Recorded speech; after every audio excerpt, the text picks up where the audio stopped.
Sharif. Ciao, everybody. Thanks for meeting Fabian. There's dancing up a storm. What is up, beautiful people? Welcome to How to Trade, formerly known as That Midday Show. That is your girl, Adara, and I am Sharif. And we're going to wait for people to, yes, weasel, wave, whatever, move from the other stream into this one. Mr. Jonathan, what's up to you, my friend? Easy Trader and Arch Gamer. Woot, says Arch Gamer. What? Woot, back to you. MB3, Cesar Sandoval. We got Ponzi Fonzie. We got Chucky. We got Yannick. Blind Trader. That's not good. Brandon Townsend. We got Ronaldo. K-Town. Jeremy Newman. We got Chef Joe. We got Day Trader Cut. Andrew Chow. Big Adam DeLuce. Chris Walker and Cammy B. The Skips 8 also joining us, as well as Chandler, Blue Arrow, Ram G. He says, your favorite Ram is here. I don't know about that. You got you might not want to say that in front of Ram. Right. We got Ram saying hello in the chat. 420 Bud Monster. We got Chris. We got Jamer T. Blue Baron joining us, as well as Adara. Benton C. and Tariq Tahmid as well joining us. Adara, good morning. Happy Wednesday. Yeah, good morning. I'm just saying happy morning in the chat here as well. Happy Wednesday to you, Sharif. How are you doing on this fine day? We be okay. You be okay? Yeah. You know, we're short Amazon at the moment. It hasn't reflected on the position board. I'll start with the trades that I've had on the day. Obviously, Goggles taking it on the chin today. The Department of Justice and whatever other government agency wants a piece of Google. They're looking at breaking it up. Many possibilities here. And so the market really reacting to that news today. 3.5% to the down side today. 3.52 to be exact. I just got stopped out of my position on Amazon as that breaks through. But this is the trade that I'm proud of. A lot bigger of a trade. This one, I just lost about 10 cents on Amazon. This one over here, we took about 40 cents on. We got short 158.68, and we were able to cover down all the way into the 30s. This is putting in higher lows and higher highs, doing that hockey stick pattern that Adara and I often talk about. So I'm going to keep my eyes on Goggles, and I'm going to keep my eye on Microsoft and Apple because they're interestingly strong today. Obviously, NVIDIA, the monster, is always, well, not always, but it seems strong a lot. So these three here, very interesting to me, looking to go a little bit higher. Adara, let everybody know what you're looking at. Yeah, I'm in EUM. I'm actually in EUM. I was trying to add, so it would have been shown there position board, but unfortunately I was not able to add to the position. I got an IWM here at 206.50, and Sharif saw and heard me singing to Apple. I was like, Apple 206, 221.60s, because that, I also, shout out, you can check out my Instagram, TraderTv Adara. I actually had a whole video in which Sharif mimics my serenading of stocks as well in the background, where I was like, I love this range here, 221.60s to 220.60s. Then I go to get my tea, and I see, oh my gosh, we're switching to support at 221.60s. I tried to get involved not once, but twice. Both times Apple said no. So that's okay. Apple breaking above 222, really strong here. I'm still watching Apple, but while I was watching Apple, I was like, you know what also looks great? And which I honestly am more comfortable trading in general as well, EWM. So I got long EWM here, tried to add, I'm risking here to 206.20s, got involved again, 206.51s, tried to add at 40s because he bounced off 40s just beautifully, and IWM was like, no, Adara, we're just like rustling too hard to the upside for you, okay? I was like, okay, that's fine. But I'm also looking to either add or take some out here, depending on what we do here at 206.7 or 80s here. Look at that area. That was a bit of resistance. If we clear this, it's all she wrote. It's murder, she wrote, but like the green version of that. It's guacamole, she wrote. I don't know. Speaking of guacamole, CMG I kind of have eyes on, but it's just drifting to the downside. I like Starbucks here, pushing above the 90 MA. Shout out there to Obi, who I know is involved in that name. So hopefully he gets some like matcha in that trade. I don't know because it's green. I tried. IWM coming back down, but bouncing nicely. I am looking to add, like I said, I've been trying to up the position sizes. Yesterday with Palantir, I had more shares than I've ever had on a stock live. So I was really proud of what I did there. And it was like, you know, handled responsibly. So I think just trying to up the game a little bit, step it up. That's what I'm trying to do here. Appreciate that button there. Props to everyone here as well. And if you have any stocks that you would like to know what the OB Confidence and the Confidence have to say about those stocks, you can in the chat, exclamation point, join, space, $, whatever ticker you like. Is it Meta? Is it Amazon? Maybe it's AMD. Maybe it's AMC. I don't know where that came from. But any tickers that you want to look at, go in that chat and let us know so that we can have that audience segment brought to you by Real Trading. Get down to whatever and Sean's involved in there. All around. He's short the market. Yeah. Nice look there. Good look there. Sharif is singing. Sharif, how are you doing over here? I'm good. I got stopped at Amazon. And then it's going down again. Yes, I had right idea, poor execution. What's that, Fabian? No, because I know you're going to make it into a meme. Not like you can't anyway, because you can rewind. But all good there. This is what I'm looking at, Fabian, right here, because I got short here on Amazon for a specific reason. There's a lot of interaction between 170.20 today and Amazon. We had the initial support, then resistance, then we had it as resistance again, and this is why I got short. I guess I didn't give enough room. Sucks to be me. And down it goes, all the way down, expecting this to do that. But yeah, I got shaken out of this one. So, and it's not like I got top wick or anything. No, I got it at 25s. This thing went up to 40s. I'm a little short biased. Can you tell? We're down a quarter point on the NQ. Apple's been up for 6 or 7 straight days. It's time we pull back after that Black Monday that we had last week. I mean, it's healthy markets need a bit of a red day. So I was a little bearish. Whether that manifests or not, who knows? We'll have to wait and see. But I was looking short on the Zon right now, reclaiming 170 super quick. So maybe it wasn't that bad of a push out. Let's get to the lesson du jour, though, because we are talking about earnings all week long. We did last week. We're going to do it this week. Today, we're going to get a bit more nuanced with the lesson and talk about institutional buying and selling post earnings. Oh, baby. When did we do this before? Oh, I remember. Wyckoff's accumulation and distribution. Who remembers that week? That's very important, obviously, for swing trading and even intraday trading. So let's get right to it. Understanding the flow of institutional money post earnings can provide significant insights into a stock's future direction. By identifying whether large institutions are accumulating or distributing shares, traders can make more informed and better outright trading decisions. So let's talk about it right away. So we obviously know that institutions have big boy money, but what is their role in the market? We may think we know, but let's just talk about it for the newer traders. Market impact. Institutional investors such as hedge funds, sovereign wealth funds, mutual funds, pension funds, all sorts of funds, they trade in big boy volume, large volume buyers and sellers. That can obviously significantly increase or decrease the price of stocks. Hence, their role is market moving. They are the movers. We are the observers. I'm just speaking for myself. I don't have enough money to move these markets, but these bad boys, they are the market movers. Long-term perspective is most of their vision is long-term. It's not a hard and fast rule. Some are obviously actively managed and they take shorter views or shorter term perspectives, but most are long-term in nature. So these investors typically have longer term investment horizons as compared to retail traders, making their actions more indicative of the underlying market trends. Okay, so what are some technical indicators that we can use to identify institutional activity, whether they're buying or they're selling? The first one I'm going to submit to you is volume analysis, right? Unusually high volume is indicative possibly of institutional buying or selling. So a sudden surge, for example, in trading volume after an earnings release or after a big news catalyst drops can signal institutional buying or selling pressure. And there's also the issue of volume distribution, how volume is distributed, not just that we have high or low volume.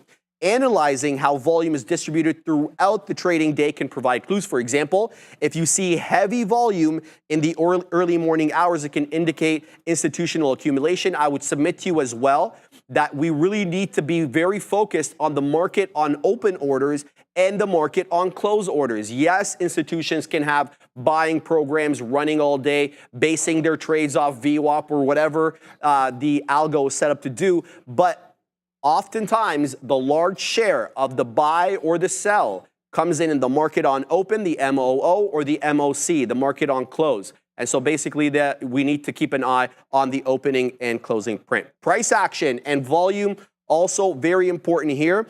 How many times have we talked about accumulation patterns? A gradual price increase accompanied by increasing volume could suggest to you potential institutional buying, as well as obviously distribution patterns where they sell. And I'll show you pictures in a second here. A declining price with increasing volume might indicate institutional selling. And this is kind of how it looks before we do the whole thing. So this is the Wyckoff logic that we talked about on the week during accumulation distribution. Usually when you're consolidating and you're locked within a range, for example, that's usually people are accumulating, depends really where in the chart you're showing up. Are you at lows or are you at highs? Sometimes as well, the giveaway here is that the lows will be incrementally higher. So here the lows are, basically at the same level. Sometimes though, because of exuberance, buyer exuberance, institutional buyer exuberance, you'll have incrementally higher lows until you get that big boy breakout through that top end of the resistance. And we'll talk about some gaps to look for when you do break out through this resistance level. Conversely, distribution, much the same thing. Distribution is assessed based on where it's occurring in the price chart. Are we at highs and we're selling off? That typically means distribution. You're also looking for the same thing here in the sense that you're looking for lower highs. Every time we pop up, institutions taking the opportunity to sell a little bit more there. So keep your eye, even though it's not depicted here in the picture, you're looking for lower highs and possibly lower lows, but still kind of within a horizontal range. Could be a little bit tilted though. Price gaps as well, very important. Large gaps up or down on high volume subsequent to earnings. These can often indicate institutional accumulation or distribution. How about these breakaway gaps? Remember these breakaway gaps that we talked about? When you're locked within that consolidation range, boom, that earnings release comes in, and then you're gapping above a key area of technical resistance. So that's kind of the definition of breakaway gap. When you're breaking away, you're getting away from that key area of technical resistance and starting a whole new batch of support and resistance levels. So keep your eye out for that. Moving averages as well. I'm not going to get into this one too much, but a stock crossing above its long-term moving averages with increasing volume can be bullish sign, potentially indicating to institutional buying. What we're talking about here is, the golden cross or the death cross, the 50 and the 200, things similar to that.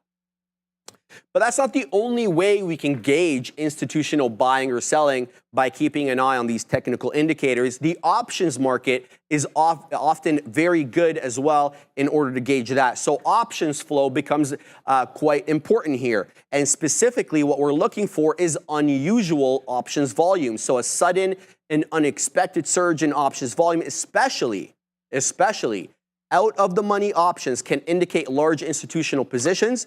You should also be looking, not just so if the earnings were very bullish, you shouldn't just be looking at the calls. Oh, how many people are piling into the calls? No, there's something called the protective put trade. And essentially it's hedging against another position that they may be holding in equities. For example, if I was to take 100,000 shares of Apple long as an institution and I'm heavily in the money, but I want to protect any downside move from maybe weak market conditions coming up. So then I get something called a protective put. And it's essentially what it is, a significant increase in these protective puts, this put buying by large institutional investors can signal a hedging strategy or obviously potential bearish sentiment, but that wouldn't make sense if the earnings report was through the roof. So you should definitely keep an eye, not just on the calls, but on the puts being bought as well to see if institutions who might be buying the equities are looking to hedge their bets through puts, okay? And obviously call buying here goes without saying. You should keep an eye on call buying because a substantial increase in call buying can indicate bullish sentiment and potential accumulation. That just kind of is self-explanatory, all right? And here it is. So what we do is basically you can, well, let me just show you here. Well, actually, I'm not supposed to, so I won't. But I have an options chain on my platform. And each ticker that I load up options for, so say I load up Tesla, there is a specific chart for a particular strike price, right? A call or a put. So I'll be able to see the call or the put at that particular strike price in the same way that I'll be able to see a chart of an equity, okay? So what we're looking at here is when we start getting unusual amounts of options buying or selling activity, whether call or put, and to keep an eye on when they happen. Again, very similar to the market on open, market on close orders, where they take place towards the end or the beginning of the day. Short interest as well, another way we can gauge institutional investment or interest, right? Short covering.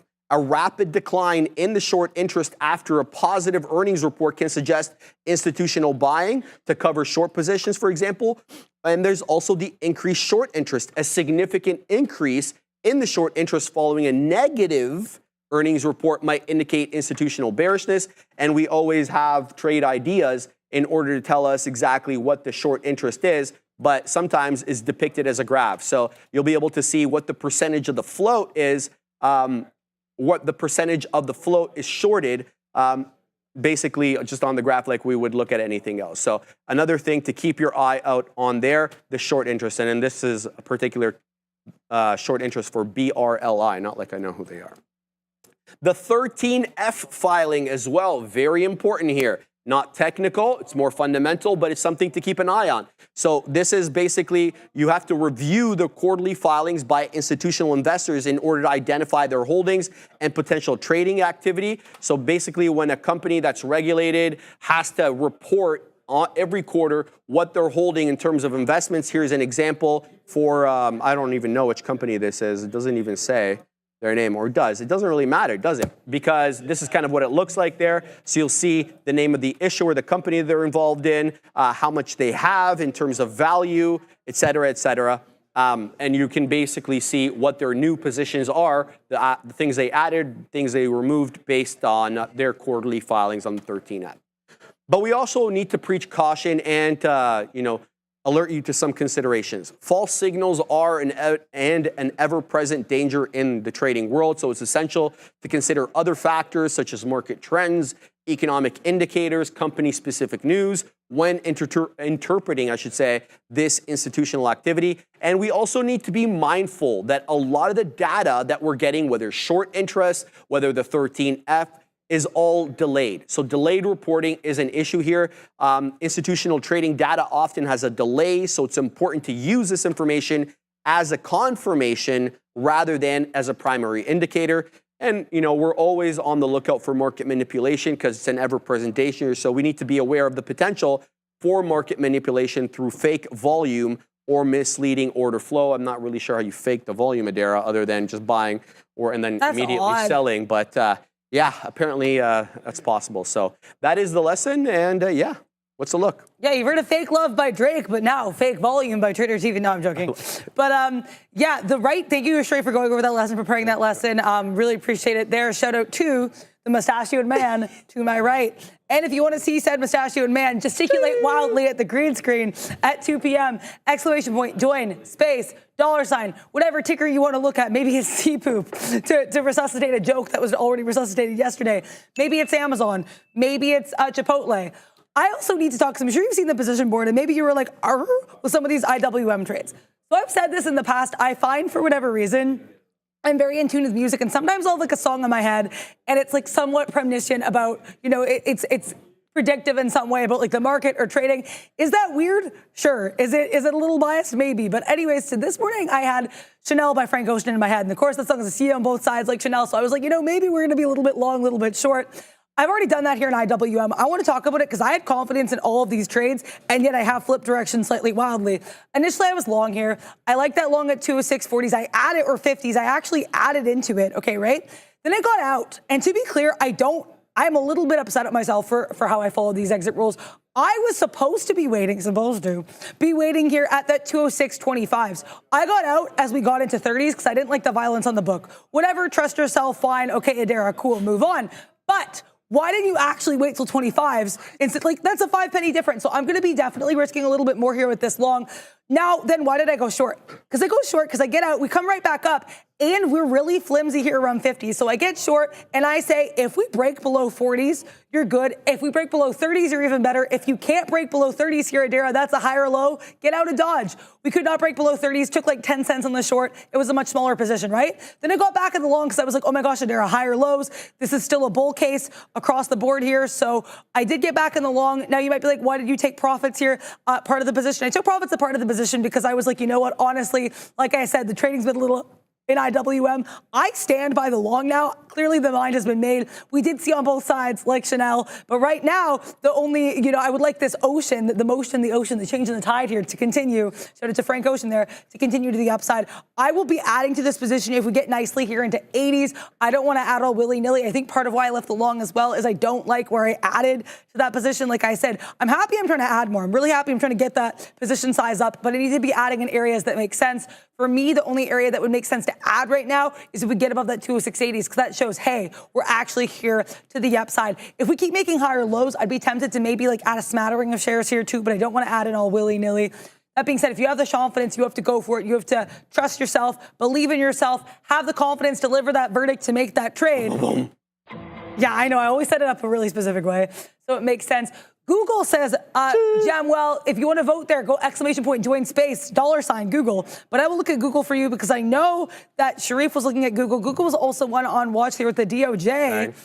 Saying no, tearing them asunder. Pichai potentially gonna break up Google. So that pun, the first time that pun's really worked.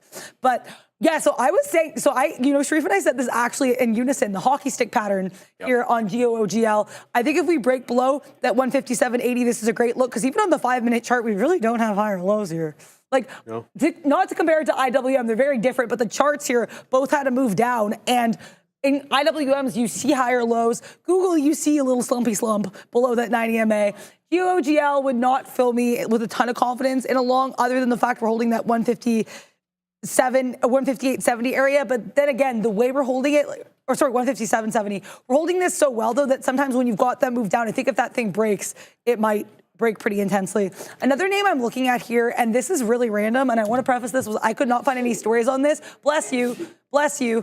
Why is Morgan Stanley up almost 3% with 4 million shares on volume? I found no catalyst. It was up pretty strong in the morning as well. I like this strength here at 99.20. I like the way that push up, but we can't really hold it. I have no trades on this yet. To be clear, I don't know if I'd go long or short. I like that. Oh my gosh. Okay, so part of it is I really like this hold of the 90 MA here. I like that 99.40s, you risk it into 99.20s. That being said, this kind of support, I feel like if it breaks, when the bow breaks, the Morgan Stanley will fall and rockabye Adara's profit. So that's the one thing I don't like about using this as a support resistance area. That being said, I think Morgan Stanley's something's brewing here. I'm not sure if it's tea. I'm not sure if it's coffee. I'm not sure if it's trade. But MS is definitely on watch here for me. It's a must-see stock for me today. IWM, just chilling, chopping, churning, vibing. How are you doing? Good. I was able to exact some revenge on Amazon. And when we say that, we're just joking, guys. Nobody's exacting revenge on anybody. I retraded it. I like this area, and I continue to like it. That's why I got back into it, Fabian, because, well, we didn't really clear. We bamboozled me. I seem to have been stopped out at the highest point, so I got back in, wet my beak on some profits at 90s, 88s. We'll see if we can continue to work down. I'm going to debate whether or not to add at this area. There's all sorts of resistance at this 170.25 on AMZN on the day. Don't know why, don't really care. But what I do know is I need to be on the lookout for possibly higher lows. So the worst we've done on the day is a low of the day right now, 169.13, higher low. So I'm concerned here that we continue to put the higher lows and then we get the higher highs. So that's what I'm on the lookout for. However, if we continue to break down, maybe coming in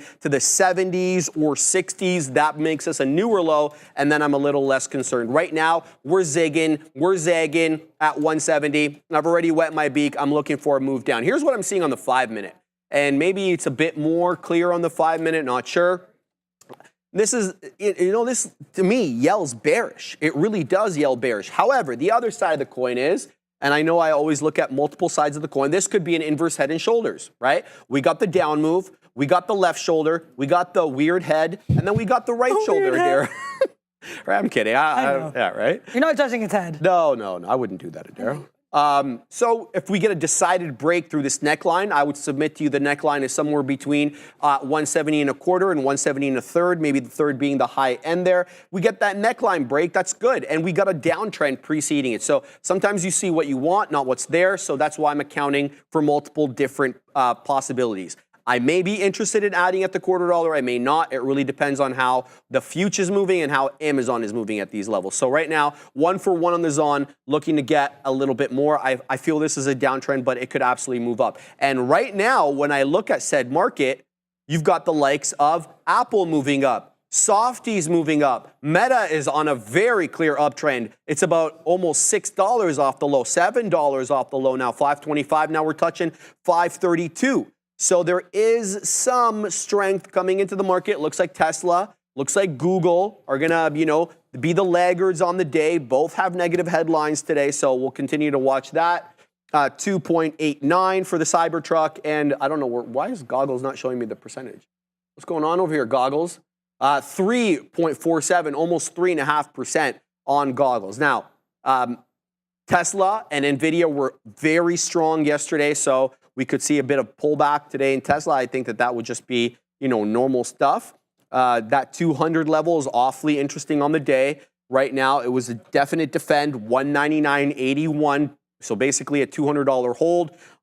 Fantastic look. Let's see if we get into VWAP, what the sitch is. Do we reject off that 203 and change, or what it's going to be? So essentially, it's been a down move all day. Bit of a consolidation right now on the Cybertruck on TSLA. We'll see if it's able to work its way back into the volume weighted average price, and if it does it use it as resistance, or what the situation is? But Nimit. Absolutely, Nimit. Nimit wants me to look at Buru. B-U-R-U. Yeah. Name of the company. Is it? Yeah, New Buru. Oh, right. I don't know why it is. Well, you're pretty good with that kind of stuff. So well, they were on the small cap recap today. They were honored. Go. So on the small cap recap. Hey. I'm joking. All right, B-U-R-U, Adara. Let's look at this one for Nimit. Put the ticker on. Okay, so this one is an earnings. It looks like it was an earnings winner, or something happened at 4:35 yesterday. Let me look, make sure. So the yesterday was the 13th. Funny enough, I'm not seeing anything here. I didn't see anything on that. That's so funny. They got something on the 9th. They got this. Nuburu has been awarded about, not $850,000 for this phase 2. Sorry, just got something from work. For this phase 2 contract for Blue Laser Planetary and Lunar Management. Oh, I like. Anything space related, Fabian, right away gets my attention. I don't really know what the situation with this is from the news perspective, Nimit, but we're going to look at the technicals. And right now, you've got a lot of levels off which to work. So yesterday, you have the pre-market high, the aftermarket high dancing around 260, okay? The closing prints there, more like 250. 8 p.m., we weaseled down into about 215. We whiffled and waffled in the pre. Do we have a pre-market high discernible? Yes, we do. It comes in at 250 again. So this 250 thing, it seems to be a repeatable level. And then when we work in over here during regular market hours, Nimit, again, 250 featuring as resistance. So bless you, Brenkles. So what I'm looking at right here is 250, certainly as resistance on BURU. Fantastic look. Now, what's the support level? There seems to be, for whatever reason, support at the $0.33. So we're definitely ranging on this, Nimit. You know how I feel about these small cap gappers that that aren't above VWAP. I don't take them as breakout trades in the same way that I won't short them above VWAP. They'll have to be below VWAP for me to short them. However, that doesn't mean you can't trade the small cap gapper as a different style of trade, not a breakdown or a breakout trade, but as a range. And right now, here's what I'm seeing, Nimit. I'm seeing about 2 1/3 support, 2 1/2 resistance. I would personally play it that way until it gave me a different reason not to. For example, a breakout or a breakdown. So I hope that helps. I hope you print up a storm. 45.5% is this name. Let me give everybody else the deets. It's a large, a huge, a monstrous $2.5 million market cap. I'm joking when I say that, of course. 36.8 million shares traded on the day, and it's got 10 million shares for its float. Let's find out. Get it, Adara. Let's find out what the short float is on this bad boy. 9% or thereabouts, Nimit, 8.93. But Trade Idea says 460,000 shares. My platform says 10 million. So you're going to have to figure out which data point you want to trust there. Let us all know all about it. Yeah, shout out to the musical artist Russ here. I am in, this is kind of a joke on the floor. Russ is the greatest rapper alive when people have these trades on the IWM that go well. Shout out to Opie there. I actually saw Russ live once in Winnipeg, so I feel like I'm allowed to joke. But anyways here, shout out to Russ. Shout out, we're in the money here in IWM. Really happy with this trade. So I said I was interested in adding either if we got above that 206.80, because that was a massive level of resistance earlier. And like, you could see it on the chart. I saw it on the book. It was not a vibe. But I also said I was interested in adding if we had higher lows. We had higher lows in the book there around 205.60, so I added. I'm really happy with how this trade went. If we get below that 206.80s in any kind of violent way, I'm getting out. If we keep bouncing here, though, I like 85s as kind of a level in the book. I'm willing to add. So I also got some profit out here at 90s because that was an area that we wicked into here too earlier. So I wanted to make sure I was securing some of the bag as I continue to build a larger bag here. You know, you get the bag and fumble it. I get the bag and flip it and tumble it. Love it. Shout out to the Migos. So hopefully we do not fumble this bag. I would not enjoy the fumbling of the bag. Shout out, you know, I've shouted out way too many rappers during this analysis of the stock, but I will continue to do so.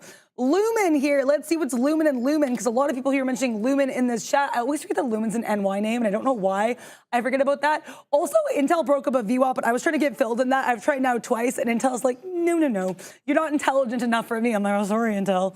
Intel's a little bit of apparently a sassy stock today. Does not want me to get involved. Kind of rude. Right? A little bit disrespectful, but it's fine. Shout out to Patty G and his crew, and also BPI. Lumen, great look here. We know that Lumen was on watch. We had those earnings last week. They did a thing with earnings that Disney also did, that Netflix has done in the past as well, that I've talked about, where companies will announce, like, they have kind of questionable earnings, and the day before said, like, slightly questionable earnings in some way. They will announce some kind of announcement that is positive. So Lumen had, like, $5 billion in, like, new deals coming through or whatever, and then they got those earnings. Market still reacted well because Lumen has a lot of retail attention, but nice volume here, decent volume as we push into Lumen. About 25 million shares traded on the day. Let's see the daily chart. A lot of these small caps, I feel like you get a better POV from the daily chart, especially one with Lumen that we know has moved quite a lot recently. So LUMN on the, what are you up to? Lumen, I know you've traded for more than 2 days. Come on, man. Oh, wow. Lumen gets a pushback. This, to me, we have to push higher than this, or I think Lumen might be done for the day. And I say that because look at these two candles we've got twice on the daily chart now. One's a green candle that closes there, the second a red candle that quadunks and opens from there. If we can't get above 560s, I'd be a little bit scared about what's Lumen and Lumen. I'm going to be honest with you. If we break higher, you could maybe do 650s here on that daily chart. I want to look at the 30-minute as well, or 1 hour. I just want to give myself a little bit more of a wider view, especially because, like I said, I'm definitely not as comfortable in these small caps. Oh my gosh, IWM, do your thing 21. Do your thing 21. Sorry, I got really excited when I saw that. But IWM's doing well here. Lumen, okay, so Lumen here, clearly some support here in the 1 hour around this 4 area. But honestly, like I said, I saw it in the daily. I'm still seeing it here. That, if we can't get above 560s, like I said, Lumen might be Lumen to the downside. It's also a little bit concerning that the only area I can see here on the daily or the 1 hour that we go higher is 640. That's like $1 away. You got to have a lot of spunk to move that one higher from here. Like I said, Lumen, I would be a little bit worried about at this level because we're a clear level of resistance on the daily and hourly chart. Sorry for that take, but that is my honest opinion. But yeah, still chilling with EUM. Oh my gosh, EUM. I wanted to add there at 206.90s. It would not allow me to. I can't complain. We're like 50 pennies in the money here in IWM. Woo! So really happy with that. You got to have that confidence, If at first you don't succeed in a trade, if it makes sense within reason, try again. Let's go, Russell. What are you doing? Excited you're getting. I love it. It's a great day on the market. We're 60 pennies in the money now. Woo! The market is on the way up, baby. Here comes 19-1. Strong day on this market. Finally recovering. Apple breaking highs. Now, who else is breaking highs? Softy at the highs, baby. That's the only two that are at the highs. I'm sorry. But there's more. Hopefully the NQ gets to the highs. It's about 45 points off the highs. Good look right now. I'm still short Amazon, and I'm break even because this thing won't move. It won't break up and stop me out, and it won't fill me on the way down. So somebody's selling up a storm for whatever reason at 170 and a quarter on AMZN, and I'm not entirely sure why, because I don't think it really has a negative catalyst today. Zigging and zagging, really looking like it's trying to break out. The market really is pushing up, so we'll see if Amazon can push up with it. Right now, I've got like 6 pennies to get stopped out. Right now I'm at 15s. I'm risking about 10 pennies. So it's a decent position, positive on it so far, but looking to add a little bit at this level because it just doesn't break through this level for whatever reason. Now, that could all change. we could definitely get a big boy break through that level. So keeping an eye on the future, maintaining my position on Amazon. I'm seeing Apple come into the highs, baby. 222.76. It continues to recover. I'm going to be very interested on Apple if it can retrace and come back into 222s, because it had all sorts of issues with 222 today. So I'd like to use that as a support level if it was going to be such a distinctive, strong resistance level. So we initially moved in the pre several times into 222, couldn't break it, and even with the economic news that we got at 8:30, it wasn't able to break 222. And then we tested it again after the bell, finally 11 o'clock when we came on the show. We get that big boy break through 222 on Apple. So if Apple comes back into $222, and it works with how the market's moving, I'm definitely going to be interested in getting something long on Apple around there. So we'll keep tabs on that. What else is moving up here? So NVIDIA also stair-stepping. It's doing its little best stair-step life. So, you know, where it has areas of previous resistance, let's call it that 116.25. It clears there, and then it kind of uses that 116.50 as support. It has an obvious level of resistance as well, at least on the 5, at 117.25. And now it's printing 75s. So could it use that level possibly as a level of support? So we'll keep tabs on that one. Yeah, not much else. Just maintaining my position. I'm 2 pennies in the money on Amazon. It's not breaking down, and it's not really going up either. So just trying to pack my patience. How's IWM going, Adara? It's going well. We're still we're about 40 pennies in the money because I took out half the position. I want to clarify why I took out half the position, because we were really running into that 207.30. 207.30, not only is it VWAP, but it's also in confluence with this little chop and turn area earlier. So I don't like that. That being said, I love how we're holding up 207 mid-teens. Man, I was going to say, oh boy, but that's not my phrase. But I mean, this 207, okay. I'd be so tempted to add. I don't really want to, you know, get all herky-jerky with my average here. But the way we're holding this 207.20s is gorgeous. Wow. Also, with regards to what I'm doing with the rest of my position, I'm holding this. I'm not getting out until we get to 207s. I want to see what we do with 207s, because that 207 break was just Steph's kiss. It was beautiful. It was perfect. It was amazing. It was immaculate. I'm not going to keep complimenting it, but it was a great look there on that IWM break. Like I said, I don't want to get out yet here because I don't have any reason to leave. I'm not sure I have any reason to add yet either. So I'm going to, right now, sit on my little hands and see what happens. Eli Lilly, shout out to Lilly. Vikya Novak actually mentioned this one a while ago and was like, when you think about a short, a long, and at this point it had broken below the 90 MA, I was like, honestly, this breakdown was so violent, I would not want to do a long. But at the time, it was kind of hovering around that 929. So I said, see if it retests 930s. It did not. It sold off there. However, now we're at an area, I would not go long Eli Lilly here, just because volume not bad, 1.42 million shares, but I'm trying not to rely on Lilly as a crutch. Reliability, you know what I mean? I don't want it to turn into a liability. Oh. For my trading. I don't know what that face was. But that being said, look at how well we bounced at that previous area of top and turn at 926. This is gorgeous. This is not one, however, though, that I'd have any interest in trading. We're so close to VWAP. Given how violent that move down is, I'm like, I don't know. Also, IWM now back up here above 20, so I'm going to add a little bit at 21 if that does something for me. Pretty small add here because I still like the position. I still like the stock. And Russ is still, as of right now, the greatest rapper alive. But yeah, all jokes aside there, just wanted to address that IWM. Eli Lilly, though, Vikya Novak, I think this 926 area could be spicy if it holds up. My only thing is I don't really know what you'd risk into, maybe 924s, given where that wick was. But yeah, I would probably do a little bit more time frame analysis, not sure. You're welcome, Vikya Novak, and thank you very much to you for being in the chat and being part of this community. IWM was hustling a little too fast for me to catch up to that Russell. But if there's any stocks you're trying to catch up to, if you have any reads on anything, get into that chat and get involved. Exclamation point, join, space, $, whatever tickers are fancy. Louis C saying about Lilly, if you don't enter at 755, don't enter. That's fair. I think, though, Lilly, there are opportunities to day trading. I think the biggest thing, though, with Lilly that I've noticed as someone who traded it, you got to be confident. That actually is a huge aspect of trading Lilly, and that's what helped me last week. You have to be confident, but you also, I would say, have to have clear risk-reward levels, and your reward that you're looking for has to outweigh your risk. So I was in that Lilly trade on Monday, which actually did give you the breakdown I was looking for, but not while I was in it, and I was risking, $2. I was trying to make $3 to $4 there, right? So it's you really have to make sure the risk to reward is there on Mademoiselle Lily. If it's not, I would say be very cautious. But right now, Lily coming back into that 930 area. The point I'm trying to make is I think anything can be a day trade stock if you're comfortable trading it, if you've tried it in the sim, and your risk to reward makes sense. Rant over. IWM not. We're like 80, almost 80 cents. We're 80 pennies in the money here on Lily. So happy with, or not Lily, IWM. Wish I could have added to that, but you know, woulda, coulda, shoulda. Still happy with the position I have. If we keep bouncing off 207.30s, that honestly is a great add area, just given how hard we fought for that resistance support.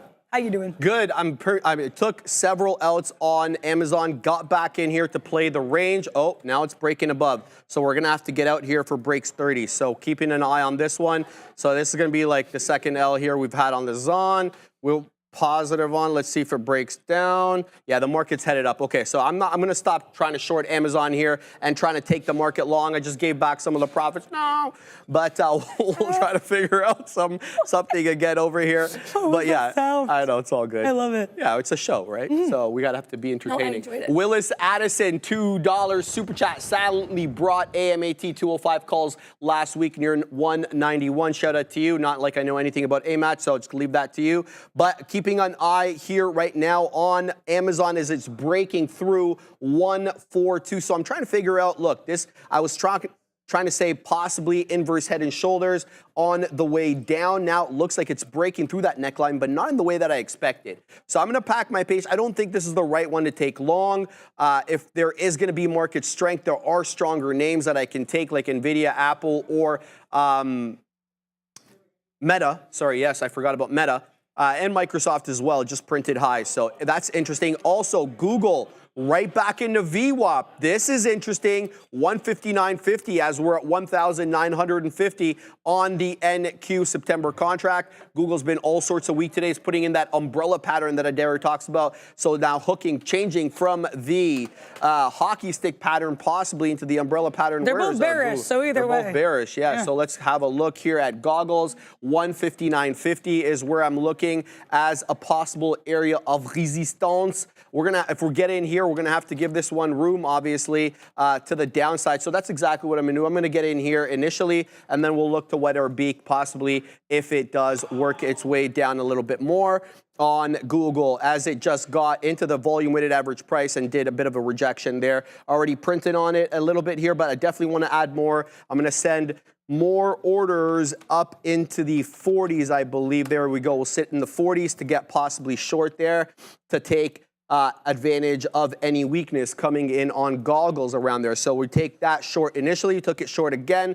Let's see if we can get something a little bit higher so we can wet our beak on some more profits. But it's coming down now. We're already 20 pennies in the money on this one. That was super quick. Here comes the whole dollar level, looking for a bounce there. Nice trade. Looking to get in again, though. I'm going to send in my order again in the 40s to defend the volume weighted average price. I want to front run it by a little bit. So we'll put that short order there, the resting order, to defend that $159.50 level on goggles, but I want it in the 40s so I can front run it. 1,950 just came in on the future, and this could be an interesting area here. We had a lot of pre-market consolidation from essentially the drop of CPI to the opening bell right at 930. This is the range we were in, 1,950. Let's see if we can clear this level. Already getting a bit of a red candle right now, but let's not put too much stock into one candle. So I'm going to be all eyes on the future right now to see if we can get a bit of a down move. Already took it on goggles, but looking for a little bit more here at VWAP. Don't want to front run any big or any big levels. Like I'm not going to take the future short at 1,950 because I see the pre-market consolidation there. I need a little bit of proof. Getting it on the back end, as Neil likes to say. Shout out to him. He's not with us today. But if we reject on this 1,150 on the future, I'm going to be looking to get short Adara on the TQQs. Yeah, I added to IWM at 31s. I'm going to explain why I did that in a minute here because I do stand by that addition. I realize if you have confidence, you have to have your confidence. With that in mind, or confidence or confidera, shout out to Darwin. With that in mind, I got short Palantir, and I know that that is probably maybe a what the heck kind of moment, but I actually stand by this. And the reason I stand by this is because look at how aggressively we sell off from 31s every time we get to 31s, okay? To me, this 31 level, we got below it. In retrospect, I think I I didn't get that first pop, so maybe I think it looks like we maybe have a little bit of a bounce here. I'm going to be honest, this candle looks a bit bullish in retrospect, but I'm not leaving. Don't want to panic sell until we get to 3105s, which was my area. That's going to be my stop area. 3105s, we got wicked up in here, couldn't hold it. 3105s, to me, like that is the stop. I think as long as we can stay, like a couple times on a wick and closing basis, we failed at that level. So if we stay below 3105s, I am staying in this short. And the thing is, too, is like I knew this trade kind of go either way. Palantir is pretty strong. But if you see the trade you like, I like that we were below the 90 MA, we were whiffling, and we were waffling. So I said to Dara, you owe it to yourself to attempt this trade. Look, once again, we get to 3105s on the ask. We cannot get there on the bid. We come back to the downside a little bit here. If we bounce here off 31s, obviously that's not going to be a vibe, but you do owe it to yourself to try these trades with your utmost confidence if you have your confidence and to trade them appropriately. I was looking for minimum 10 pennies here if we get back down into 30 high 80s. So risking 7 pennies to me, that makes sense. That being said, though, now we are nicely pushing above here. So we're going to have to say au revoir to Palantir. Nice knowing you. Happy I tried trading you. And now back to the only other stock I've traded all day. I've only traded 2 stocks today, which for me is pretty chill. IWM. So I added here at 207.30s. The reason I added at 207.30s because like I said, this was a huge support resistance area. When we broke above that, we got that nice pop into 50s, came back down. But when we came back down, we still stayed above 20s. I really like that look. Did add here at 30s. I still am using 207 as my make it or break it level. If we get into 207 and bounce, maybe I'll add. If we get below 207s, I'm done. But I realized, Adara, like it's better to add into the position. Don't worry about your average. If you still feel confident about this, why are you not adding more?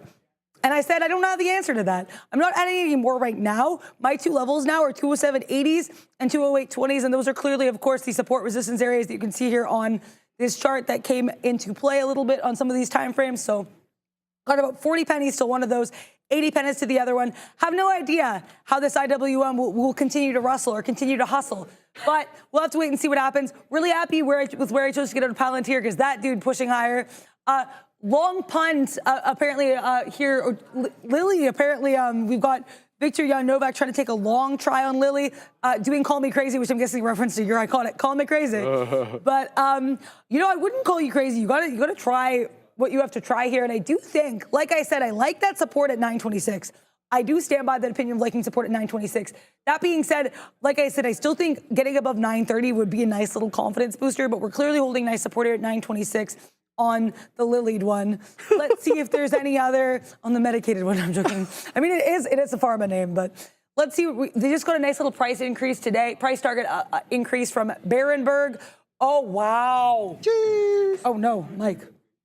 So Lily, I'm not really seeing any levels of support or resistance here on the daily chart other than, this 915, but we cleared that. That was nice little resistance on the daily, trying to break above it, pop higher, and then coming into the most recent rally, we really struggled with that 910 before breaking up. So I don't really have any other levels on the daily chart.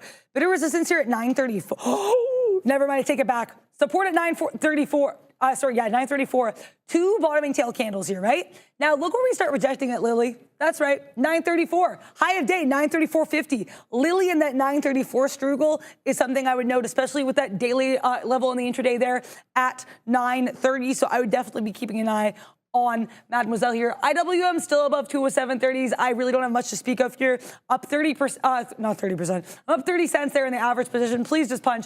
Still happy I had the confidence to add because one thing, that's why I hit my P&L, right? Because I don't want to be trading based on if I'm up or down. I want to be trading based on what trades make sense to me. Does this level make sense? If I like it, am I okay with risking things within reason? And so that's really what's been helping the trades there. Wow, Apple. I'm so sad I didn't get in that Apple long. Not that I would have held it this long, but man, if you have that Apple right now, you're biting into some profits. You're Tim Cooking to the upside.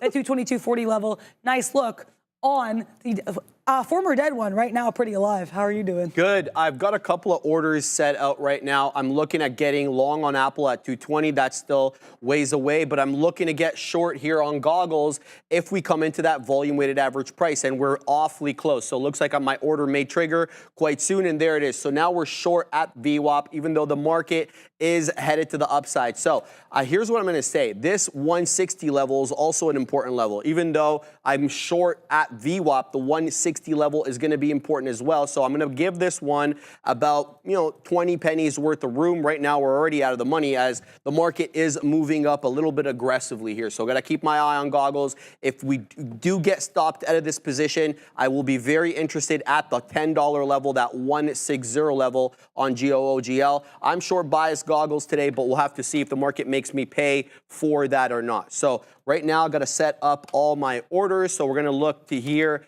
to get out at around 69s, and then we'll look to get back in again. If that's the situation, that's no problem. So it looks like it's going up without us. I mean, it's going to go up here against us, and I'm fine with that, but I'm going to wait for my level to come in at 160 before I get in again. So it looks like we're going to take a bit of a hit here on goggles as we work our way into 69s, which is well above the volume weighted average price. So I got to set my order somewhere there, right? So we can't just have it willy-nilly.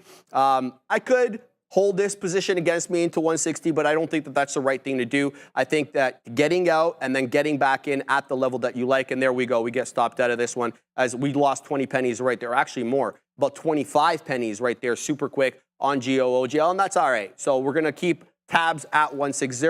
I'm still liking, well, it doesn't look like Apple is going to come into 222 because it's flying back into that $0.0002. So maybe I need to stop shorting this market and just go long because everything really seems to be super strong at this moment. But I do like this 160 level on Google. And I still like the VWAP short, but I'm going to pack my patience. I don't want to get cut up for the sake of just getting into the trade. If 160 comes in, I'll take it. If it doesn't, if it blows through 160, then I won't look to take it. But right now, it looks like it's VWAP, not a level of resistance that the market is looking at the moment. So that's fine. I'm wrong there, and that's the way it is. New high of day, or not new, but very close to the high of day that we put in earlier on, 19,175. We're printing 6.7s right now. So the future just on the way up, all sorts of strength. Meta on the way up. Microsoft just printed the high of day. So this one awfully strong on the day. Great V-shaped recovery off that 412,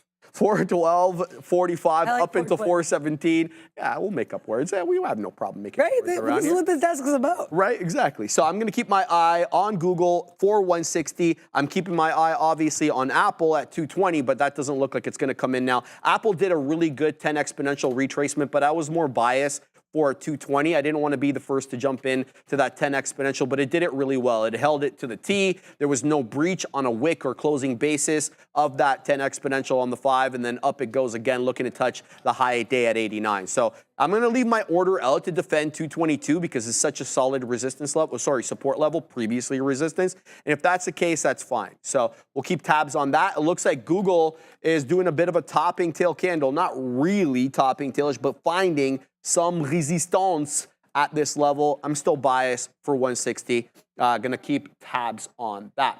What is everybody else looking at? Daniel T says Google may squeeze up. Don't I know it, my man? I got stopped out. So that's the situation.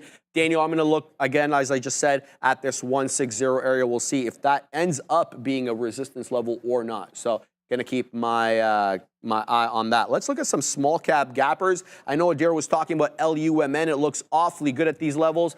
13% or so. Great move up. It's not even touching the 10 exponential. Blew through that 550 area. There was an obvious area of resistance at this 5 1/3 area, but we really got that decided print right at the top of the show there, 1110. We blow through that, and we really haven't looked back since that time. Watch out, though. The range per candle is starting to open up a little bit on this one. So LUMN, I personally be looking something off the 10 exponential, but it'd have to give me that super quick. Let's look at SERV. This one was in play earlier. I saw you guys talking about this one in the pre. Yeah, it's not doing a whole lot right now. I guess maybe trying to find support at lucky number 13, but it's a bit of a zig and a zagger. So let's keep tabs on that. Yeah, the market is just headed up. A new high of day now on the NQ September contract. Everything on the way up. Even Google. My goodness. Let's see what else is being talked about. Casro, $2 super chat. Thank you very much, my man. Sharif, just long NVIDIA since it rebased at 115. You're not wrong about that. We were talking about the stair step kind of price action that NVIDIA is doing, and it's continuing to do that. So it had resistance at this 116 and change. That was yesterday's closing print. It blows through that, uses that as support. 116.50. becomes support. Now it's above this 117.50 area, and now it's using that lower end as support. So yeah, you're absolutely right in the sense that it's stair stepping up. You just got to get it right at the right price. Let me know if you're trading that and how it goes, my man. Yeah, nice little look here on IWM. And I actually, honestly, I was just watching some stuff that made me even more confident in this trade. And what that was so we get back down here below VWAP. Also, to be clear, I was watching the book. I think this must have been some kind of iceberg because I know we didn't get to like low 207s. I would have been in a little bit of a moment if that had happened. But no, so I was watching IWMs here, and we're at 207 mid-20s, like 207.25s. We're holding it beautifully. And I'm like, this is really interesting. Then I go and I'm like, oh my gosh, Adara, this is clearly a bull flag. Look at this push up here. Look at that chop. Look at that churn. And I was like, Adara, you owe it to yourself to add here. And then we pop right back up into 207.50s. I'm trying to add if we get back to 35s. I still feel really good about this position. I really like this look. And like I said, regardless of what your average is, if you still like the look, if it makes sense and a place to add, to me that 207.30 clearly breaking above this level was a huge thing for the Russell to do. I want 35s. Right now it's giving you 38s. It might be a situation where you get like cents away from your fill and it doesn't happen. So let's see if we get our fill of shares here, pun kind of intended, on this Palantir, not Palantir. IWM, if there's any tickers you're looking at, get in that chat, whatever tickers your fancy. Really bad pun on whatever tickles your fancy, like Sharif says sometimes. Get into that chat. Let us know what tickers you're looking at so that we can look at them for you on the show with Sean and Obi, a.k.a. Shonfidence, and the Obi Wonfidence. And also here, let's take a look at PLTR, because Finch Jane was saying Palantir, you know, we've got all this down moves, and Palantir is really strong on the day. Is it ever? I tried going short here at 31s because we had that break below 31s on the 90 MA. Face slapper there for Sean. Shout out to you there, Mr. Katina. But PLTR, we had these like wicks up to 31. It was clearly resistance earlier a little bit. So I was like, try this trade. And then Palantir laughed in my face, got out when we broke above that 31.05 level. To be clear though, it tested it a couple times. So I stand by that being a good stop loss level. Even if the trade is like counter trend, even if it looks different, I would say, you know, within reason, try, see what happens. IWM clearly making higher lows, and I know that because last time we got down here, we got to 207, like mid-20s. I can't even get 35s now. If we get 207.38s and IWM's like, oh, I'm going to go right back up to the upside. Is that okay? I'm like, yeah, but like you could have filled me. I was kind of wanting a bit of like an Alfred. Shout out to Alfred. Like I want my stock to go down a little bit so I can get some more shares. Coming back into 38s now, so I know that I feel like 3 cents is not incredibly chasey, so I'm willing to get my 38s if that's what I get. Now it looks like we're bouncing off 40s, so all good there. The way that IWM is building, I do think if we have a push up higher here, this could be a nice explosive opportunity. And again, still risking appropriately. Also Intel, which I don't know if I ever pulled up this chart, but I did mention being interested in Intel here, which was that $20 level for a long. Oh, also we did get to add in IWM. Whoop, whoop. Nice. Thank you, I appreciate that. I'm gonna change my stop now here to 20s on IWM because we've held 20s really well. If we break below 20s, I'm gonna have to be outie. But also, look at this 20 area, right? Get the 20.05, actually kind of looks similar to IWM in terms of the fact that they both had move down, move up, tried to fight resistance. Once they fought that previous resistance, it was go time. And so that's what I'm seeing here in Intel. We had to move down here, clearly fighting for 20s. As we got into VWAP, I tried to add at 20s. Intel was like, I don't really care. Intel pushing higher here. Great look, and I love this bounce as well here off that 20.08 area, which was a little bit of resistance earlier. Intel, I still have my side chart, I don't have any view on.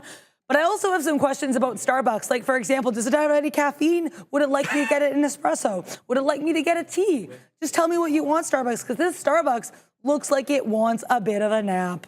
Shout out to me every evening. But no, this 92.30 level, shout out to Obi. I know he was playing around in that level. 92.30s is such a level here. We had some support in the 5-minute. We get up to just shy of 93s, come back down, and look where we find a little bit of resistance.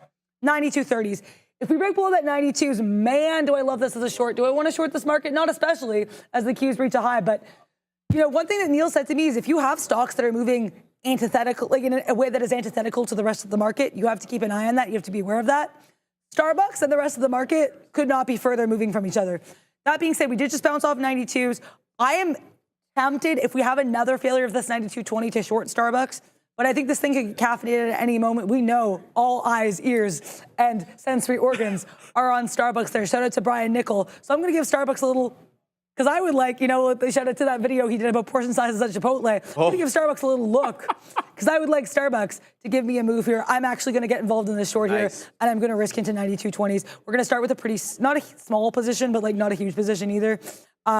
Let's see what happens here. Yes, IWM. Get it. Please just punch. IWM, we're doing okay here. We did get filled in Starbucks. Let's see what goes on in this. I almost said burrito. I'm thinking about Chipotle. But let's see what goes on here if we can get a little bit of caffeine in this name to the downside. How are you doing? The future just breached 19.2, so good look there. It's finding a little bit of resistance right now, not blowing through 19.2. Let's see if it comes back into 19.150. But a great day on the futures and a great V-shaped retracement to the downside. I'm like a few pennies in the money on goggles. I'm looking for a little bit more. We stuck to our word, shorting at 160. We'll have to see if we can get anything out of this right now. It's really finding a buyer today, Google, right now at this, well, basically since basing out at 158. So the strength on Google continues throughout the day. So we'll see if we can eke out a little bit of profit on this bad boy right now. Just going to let it work and see what it does. We're basing out, well, we're topping out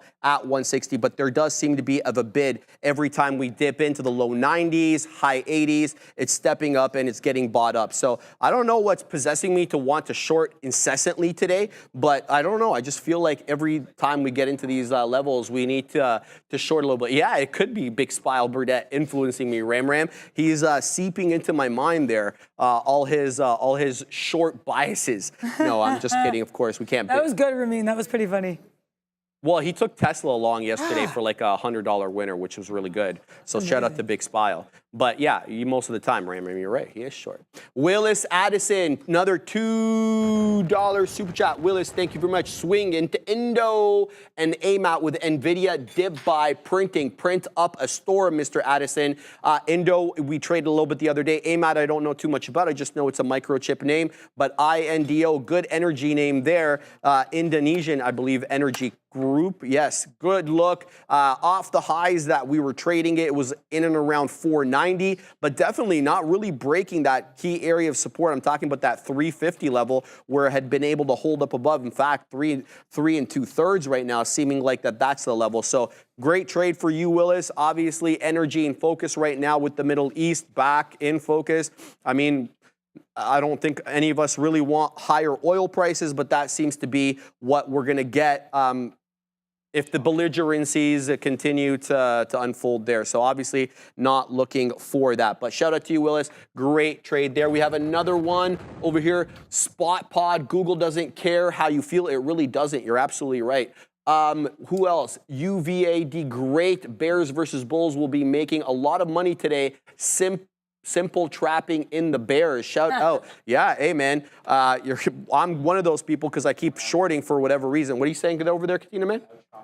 The Katina Man is done his trade on Shopify, printed up a storm there. So shout out to the Katina Man on Shop. I'm still involved in goggles. It looks like the future down a little bit over here off that 19.2, but definitely a healthy retracement, not really tanking or anything like that. Many of the names were coming off highs right now. Apple, new high of day, 223.03. Softy printed a new high as well. Good look for the soft one, 417.56. Obviously, we know the Fuge printed that 19.203, but so did NVIDIA. 1860 now the high, but we're still contending with that 1950 high that we put in the pre-market. That was a big boy move just right before the bell there that we put in that level. So good strength right now on these names. We'll see if we can get the pullback that we've been waiting for here on the Fuge or on Google, excuse me, but still accumulating a dare at that 160 level.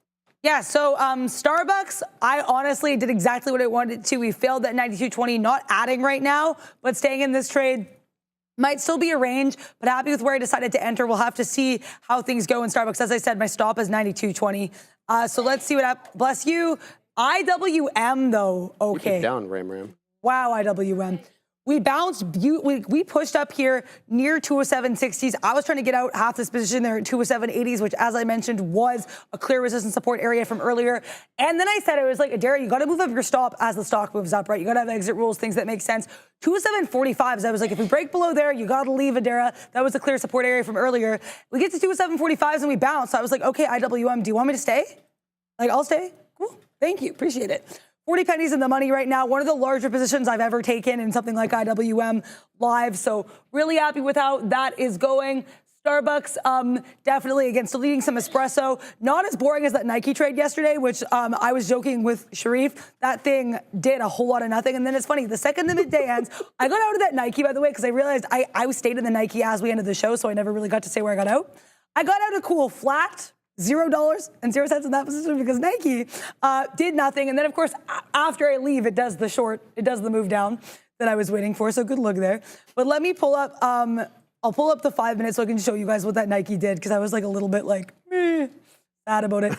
Yeah, so I was 78.60s, right? 78.60, such a level. Then we quadunk. To be fair, the quadunk was pretty minor. It was only into that 78.30s level, but like still, a quadunk is a quadunk. It is better than the heck of a nothing it did while I was in it. PLTR to nowhere, says Roger. Yeah, PLTR is, that's a madness there. Nice little look there on the Palantir. Oh, that's from yesterday. I was like, why does that chart not look like Palantir's chart? It's from yesterday. Wow, nice look here. 31.30s, we wick into it. Then we come back down, bounce off that 9 EMA. Now we're holding beautiful support here at 31.30. IWM testing 207 mid-40s again, so just keeping my eyes on that IWM. But right now, happy to report that Russ is still, in fact, the greatest rapper alive. Sorry, Nas. But yeah, so happy with that look. What else? CrowdStrike. I was just telling Sharif, so I like to do the week ahead notes about 2 weeks ahead. So, you know, because I do the week ahead, of course, on the weekends. And so CrowdStrike, NVIDIA, CRM, they're all reporting the same day, Wednesday, August 28th. I am so excited to be trading that Thursday. Wow. But this CrowdStrike, it's not been a permanent resident of my side charts, but it's been renting a place, though, on my side charts. It's been there semi-frequently since that whole hullabaloo with regards to the outage. But look at the way we break above that support there, or that resistance at 254.50, and we hold it. We bounce, then whatever area forms previous resistance turn to support. With that in mind, look at us here at 257s. If we bounce, I'd like to go long, but I don't want to go long while I'm already in two other positions. Starbucks still chilling. It's being a little bit of a frappe right now, a bit of a frozen drink, frappuccino. It's got a little bit of frozen action there in that Starbucks, so not leaving that IWM about 10 pennies away from my out there. So let's see what happens there. I'll be pleased as punch if we get that. Saving the rest there for 208.20s. But let's see what happens here at CrowdStrike, because I honestly do like this opportunity as a long. The only thing is I don't know where I'd risk into it. Probably have to risk a little bit more than I'm generally comfortable with. IWM, why do you not want 207.70s? Asking for a friend. I love What are you doing? How are you doing? I just got out of Google. I was able to eke out some profits as Nice. this one breached 160. So I'm done with this trade because it's kind of tough to read. We're at that 160 level. It hasn't decided whether it wants to reject it or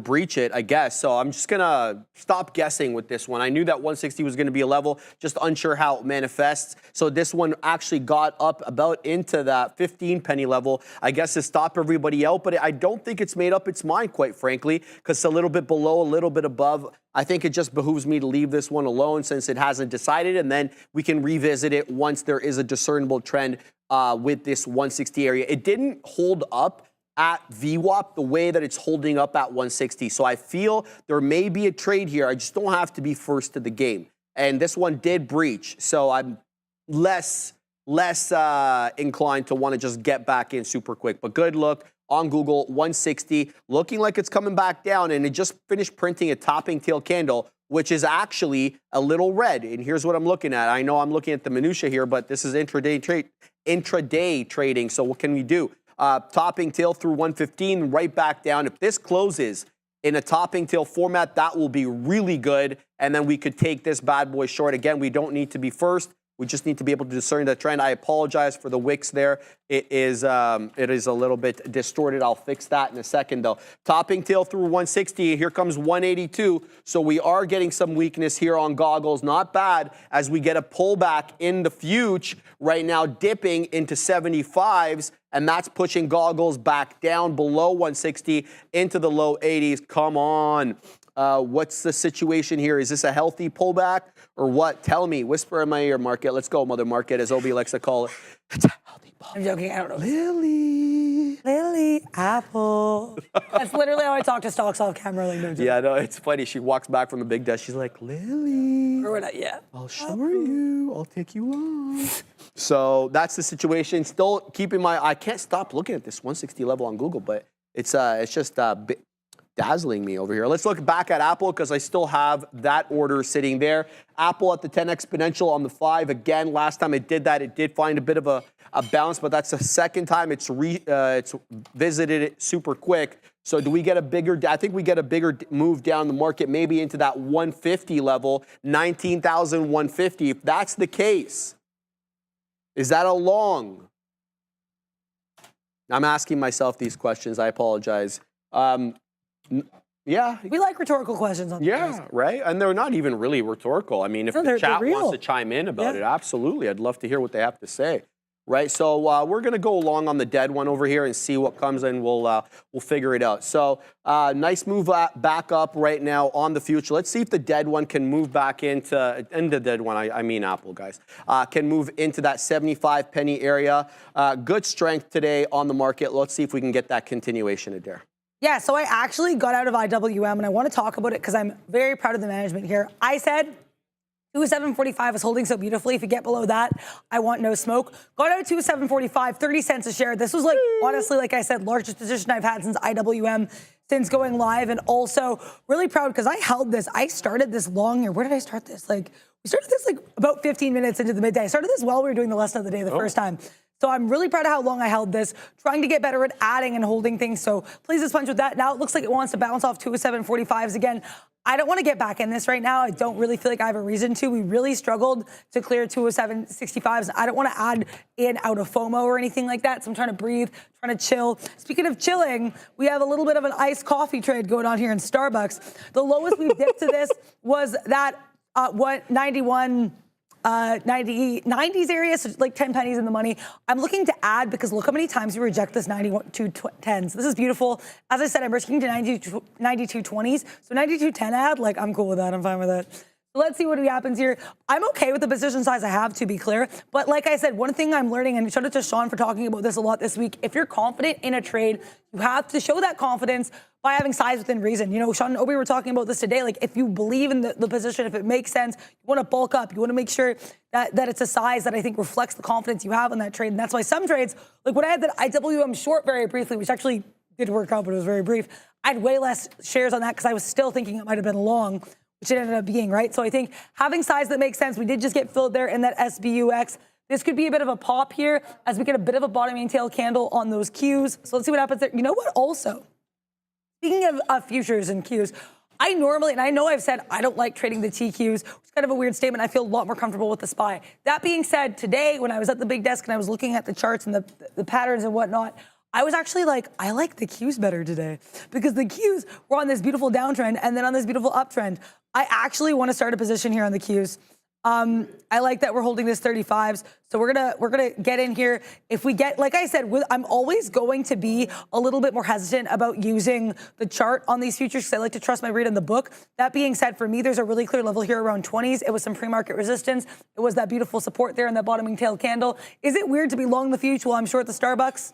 Starbucks, maybe a little bit. But the thing is, too, Starbucks, as I said, is kind of in its own little world. It's in its own cafe, out on its own in France somewhere. I don't know. Whereas the TQs, to me, like because Starbucks is such a catalyst-driven name with having that pullback after that 20+% move yesterday, I feel more comfortable letting it do its thing. 21. Another name I'm interested in getting here in a pullback, much like the Fuge, is Palantir. I like Palantir here. Palantir. Yeah.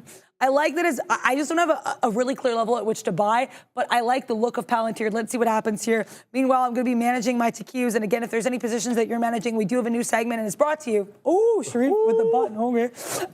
Brought to you by Real Trading. Shout out to Real Trading. If you have any tickers that you're looking at, you're like, I wonder what Obi would have to say. Oh. I wonder what Sean would have to say. Wouldn't you love Palantir analysis from Sean himself? Oh, yeah. Or like, I don't know, Amazon analysis from Obi? Whatever ticker it is, though, you guys can put that in the chat. Exclamation point. Join.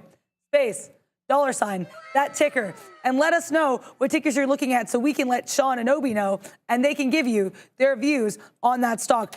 Breakdown in the TQs, so I am breaking out of the TQs. Happy I tried it. Like I said, too, I'm trying to trade a few less stocks because yesterday, to be clear, yesterday wasn't like the worst day of my life by any means, but I do feel like I had way too many stocks on the go, and so I wasn't able to focus as much on names I really liked. Also, I love when you get out of a name because it breaks below your level and then it's trying to bounce. Okay, cool, I see you. Like I said, though, I never want to risk that much in the future, so I'm okay with that. S&P 500 to visit the SPY here. I like this little break below, if we break below the 90 MA, I don't mind the SPY as a scalp short. With the SPY, it will always be scalpy. There are very few times where it won't be scalpy. We looked closer to the 90 MA on my side chart for some reason than we actually are in life. I think there's some clear support here at that 544.30 area. We kind of rejected, wicked into it earlier, bounced off it today.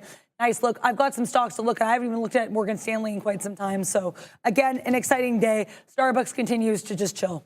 I'm waiting at 222.30 for Apple. That's a 20 exponential on the 5. I got stopped out from the earlier 10 exponential move. We lost 10 pennies there. So we're going to keep an eye on Apple, looking to exact revenge. Obviously, we're not really exacting revenge. We're trying to get money out of it. We have a nice retracement on the NQ. I'm all eyes and ears at 19,150. I want to see if this triggers. There we go. We're long Apple now. So we got to put in our out on this one, and we're going to look to get out if it breaks 15. So we're going to have to give this one some room. We're long 30s, but it does look like it's going to breach as the future comes in to 19,150. Let's see if it tanks off. Well, not tanks. It breaches that level or whether it continues back up. This 19,150 is not just a 50-point level that's interesting me, but we had a long area of consolidation there in the pre-market today and also at the top of the show. So let's put in our order there for the out on the, I just added, that's not what I wanted to do. So I'm gonna have to remove it there, that's fine. And then we'll look to put the actual out. There we go, now we'll get it right.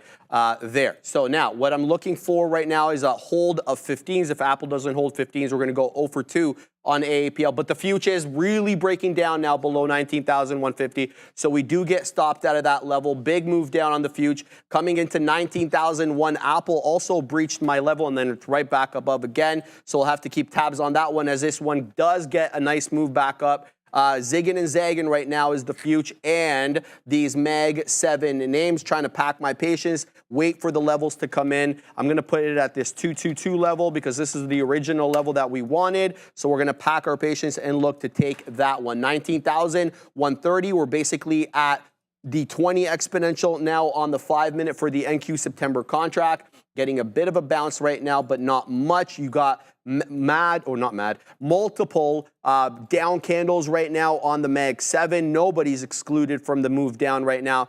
Everything really finding a bit of a dip down. So it looks like this was a good possible hold here at 160 on Google as it did give up that level. And look at it moving all the way back down, right it back into that $0.50 we go on GOOGL. So we'll have to see if 19.1 wants to hold right now because nothing really holding off these levels. 19,203, great move down for whoever took that bad boy on the shorts right now. I'm still waiting on Apple. Let's see if we get printed here at 10s. I've been waiting. There we go. So we do get the print. So now we're going to have to put our stop right there. So there we go. And we'll put in our stop for this one. So we're going to have to hold 2 2s. Otherwise, I'm gone on AAPL. We're also likely going to have to hold right now 19,001. If we don't hold 19,001, that could spell trouble for me. So lots of action here midday on the future on the Mag 7. Lots of negativity now coming in midday as we basically retrace off these highs. We'll have to see if we keep getting cut up. Meta also, guys, back at the volume-weighted average price, very close to that 530 level. That was another level that I was looking at here for a possible long. META 530 at the volume-weighted average price, $4 off the top there. Lots of weakness coming into this market midday. 19,120 still above that 19,100, but all sorts of weakness coming in to the future midday here, Adair. Yeah, I took a 20-cent SPY scalp there to the short side. Thank you, I appreciate that. If you haven't heard, like I say quite a lot with the SPY, pretty much the only strategy I will have, I'm always watching the SPY book. There's 2 books that I'm always watching every day, without a doubt. One of them is Tesla, one of them is the SPY. SPY right next to me, Tesla right in front of me. My besties, no, I'm joking. But my strategy for trading these breakdowns or breakups in the SPY, and I have talked about this, is always going to be, what do we do with the whole dollar? So we get to the 544, we broke below, came back up, I got it at 99s, took it to the downside, and I actually was pretty proud of myself because I waited here. We actually retested 544s while I was in it, broke back down. I got out at 80s because we were really struggling with that level, and we still kind of are. So I said, take your 20 cents and be happy. Like I said, I don't know why the $500 plus SPY is just, I have a way less stressful time trading than I do the Qs. It's a medical mystery, I have no idea. But that being said, I still do like these levels on the TQs, the support resistance, this baby range in the pre-market, coming back to be a bit of a big boy range. I don't know, shout out to Sharif, I guess it was a very Sharifish saying, at that 63.90. So I do like the idea of taking a 63.90 short on the TQs.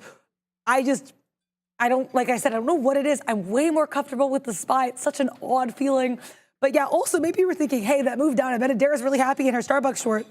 Would you believe it if I told you we're back to flat on the Starbucks short? And I had a peak wet already at 80s, and we got to 85s, and it didn't lit, right? So I'm trying to get a third of the position out there at 80s, and that's because that was an area we wicked into a few times. To be clear, I'm not leaving. Sharif and I were talking about this yesterday. I think it's a good lesson because it's one I really struggled to learn when I first started trading in the sim.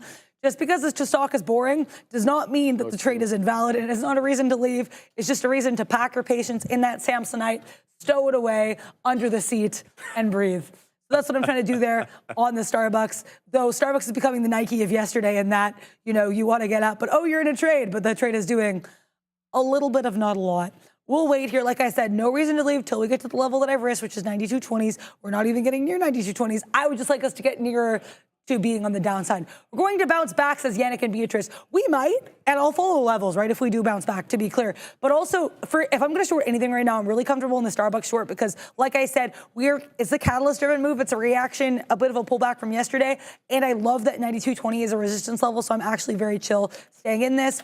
The TQs did come into my area and rejected that 63.90s. Happy I didn't bounce into it. But the point I'm trying to make is things can bounce back, but I think as long as you have a plan and you're prepared to trade it appropriately, I think you have to do what you have to do. IWM also, like I said, really proud of where I got out of that because we broke below. That's I guess the exit rules, importance of that, because we got to that 207.45s, couldn't hold it, I got out. Now we're coming back to that other level I loved in IWM, which is at 206.80. Once we broke above 206.80, that was all she wrote. That was murder she wrote. Shout out as well to Angela Bassett, who starred in Murder, She Wrote. And also, fun fact, wasn't a two-parter of Law & Order. Oh. But, yeah, we broke below 80s here on IWM, so this could be an interesting level. I don't want, like I said, I have no interest in revenge trading IWM. There's nothing to avenge. I was happy with what I did, but I am still aware of some levels, and if they come back in, I want to be taking advantage of them. But also, you might want to take advantage of our lovely sponsor here, Benzinga Pro, because we are brought to you by Benzinga Pro. And they are your all-in-one platform for profiting from breaking news. I also use them a lot from the watch list to save Sharif the trouble of shouting me out for that. I'll shout it out myself. Are you tired of being late to the trade? Are you just always playing catch-up in the market? Are you missing out on the big moves because you're too slow to the news? Benzinga Pro is your unfair advantage. Get breaking news alerts up to 30 whole minutes before everyone else so you can pinpoint exactly why stocks are moving, and you can join a thriving community of traders who share their strategies in real time. Shout out to Ryan Faluna, who was telling Neil and I about his Eli Lilly trades on Friday. He and I were talking some Lilly. So are you ready to see how Benzinga Pro can transform your trading? You can just visit benzinga.com/pro and get a free 14-day trial. Finally, Starbucks, having a little sip of caffeine. I don't think this is going to be a venti trade. Might not even be a grande. But if it's a tall, I'd be pleased as punch as we careen into my profit-taking level before getting away from my beak wetter. This duck is getting a little upset. It cannot wet its beak, Sharif. The duck is crying at its inability to wet its beak on Starbucks as we are now back up. Starbucks, make up your mind. Sincerely, Adurla Page. How you doing? I love 19.1 of the future getting breached. We're moving down to 19,075. So we're well off the highs, 19,203.5. So well over 100 points now off that level, looking to go 125 points. What I'm looking at is my side chart as we move down on everything, baby. But it is time to do the lesson of the day. So let's get to it. It's about 25 minutes after the hour. Allow me a moment, guys. No worries, no worries. Load up. All right. We are talking about institutional buying and selling post earnings. We're talking about earnings all week. We talked about earnings all of last week as well. So understanding the flow of institutional money post earnings can provide significant insights into the stock's future direction. By identifying whether large institutions are accumulating or distributing shares, traders can make more informed decisions. So let's get right to it. But before that, I'll have a sip of water. I like that. So the role of institutions, in case we're newer traders, they have a significant impact on the market. Institutional investors such as hedge funds, sovereign wealth funds, pension funds, mutual funds, they often trade in large volume, which can significantly impact the price of a stock, but they also have more of a long-term perspective on their investments. Sure, there are some like ARK that are actively managed day in, day out. Most of them, though, they hold positions on a quarterly basis. They have high buying and selling committees that they got to go through. So decision making a lot more nuanced and a lot slower for these institutions than would be the case for retail traders. So that's what we keep in mind. We keep in mind that they're usually in it for the long run, and they usually hold on a little bit longer than us. And why does that matter? Because it influences price action, right? So speaking of price action, we can use technical indicators to help identify some of the institutional activity that could be taking place behind the scenes. One of the ways we can do that is to analyze volume through volume analysis, surprisingly enough. Unusually high volume, for example, which is a sudden surge in trading volume after earnings, can signal institutional buying or selling pressure.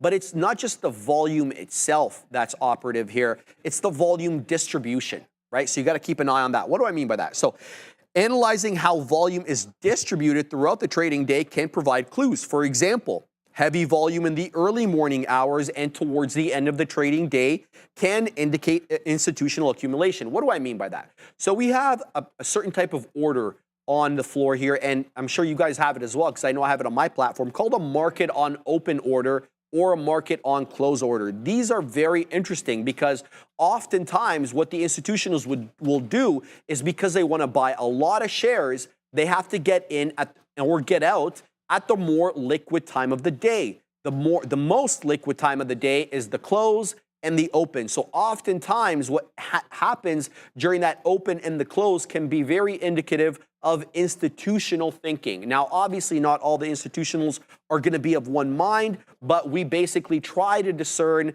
that based on the accumulation and distribution, which we'll talk about in a second. In addition to volume, we need to be analyzing price action with volume. And what I mean by that is the accumulation I just prefaced. So an accumulation pattern, who remembers this from the Wyckoff week that we did about accumulation and distribution? Essentially, what we're talking about is a gradual price increase accompanied by increasing trading volume, which can suggest to use institutional buying. Conversely, the exact opposite of that is a distribution pattern. This is, as I mentioned, the exact opposite, declining price with increasing volume. That also could be quite indicative of institutional selling.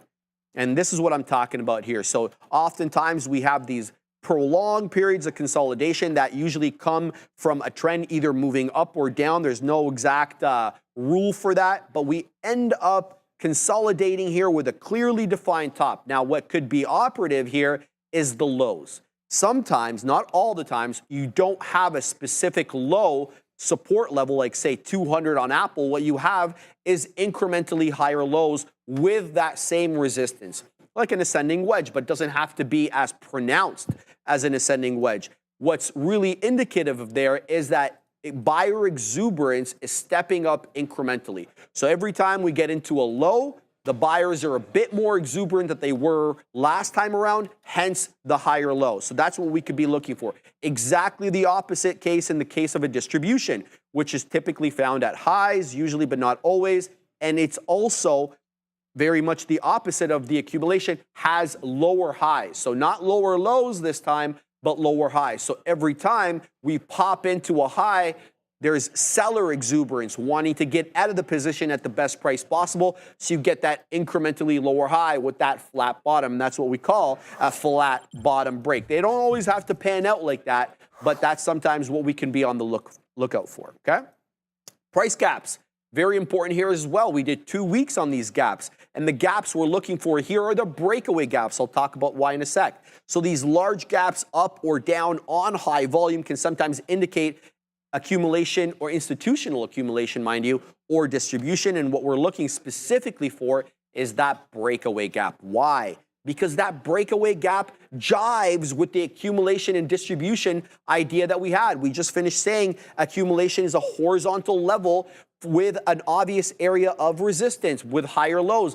Distribution, the exact same thing, that flat bottom with lower highs. So what ends up happening is when you get that big boy earnings, you gap up above that key area of resistance. And that was almost exactly what we talked about when we talked about these breakaway gaps, that gap above or below key areas of resistance or support. So if you see that accumulation pattern, you see that increased volume, you see that volume distribution, and then you get that breakaway gap, well, then you can hit all those check marks on your list there. Yes, this looks like institutional buying or selling. So again, it's a preponderance of the evidence, not just one thing that we always look at.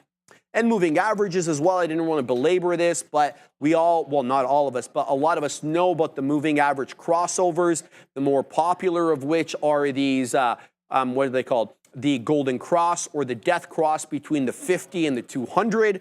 These are also indicative as well. They're not conclusive, but you can also add them to a preponderance of the evidence thing.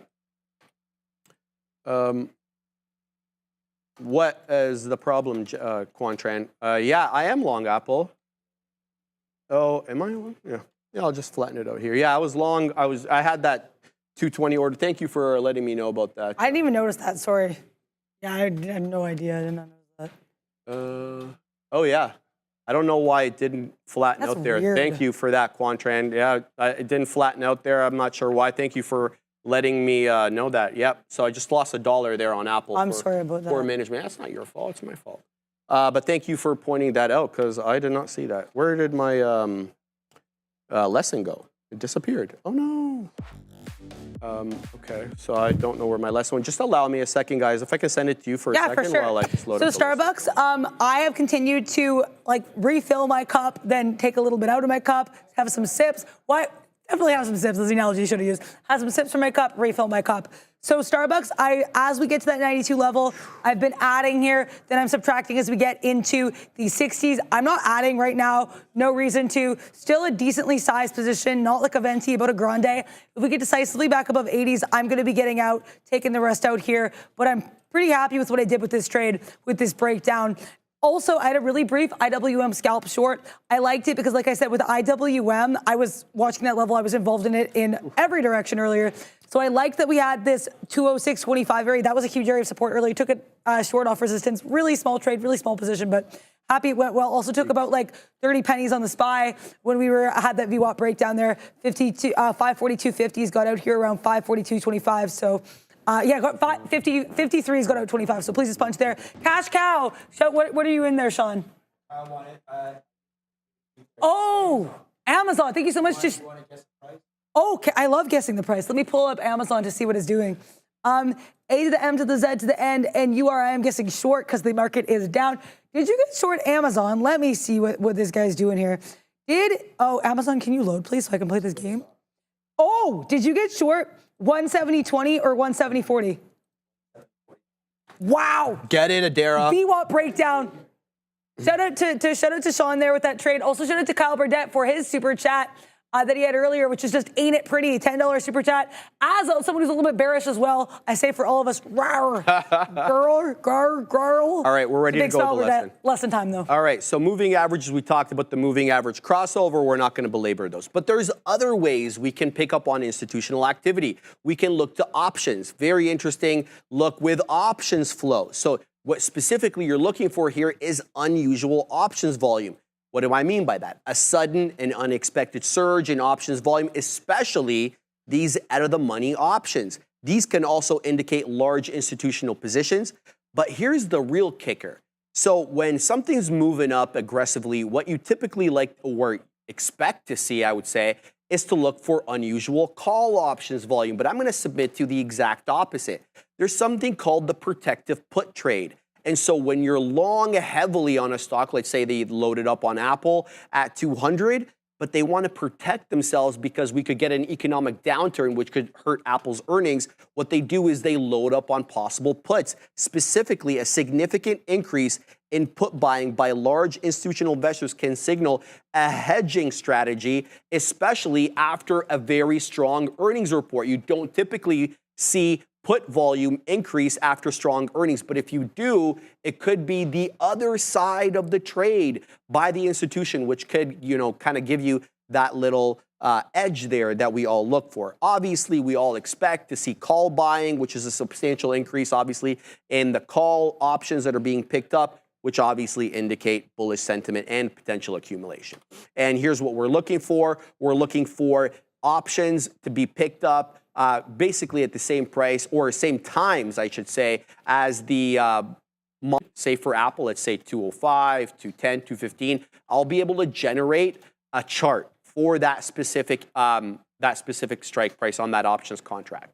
And the beautiful thing about that is I can gauge the volume. Obviously, there's open interest I can look at, but I can actually look at the amount of volume that's taken place and what time the volume took place. So that's operative as well. So keep that in mind. Short interest, another very important way to see what institutions are doing. A bit of a delayed metric, but important nonetheless. Short covering, which is a rapid decline in the short interest after a positive earnings report. This can suggest to you institutional buying to cover short positions, but there's also an increase. The other side of that is the increasing short interest.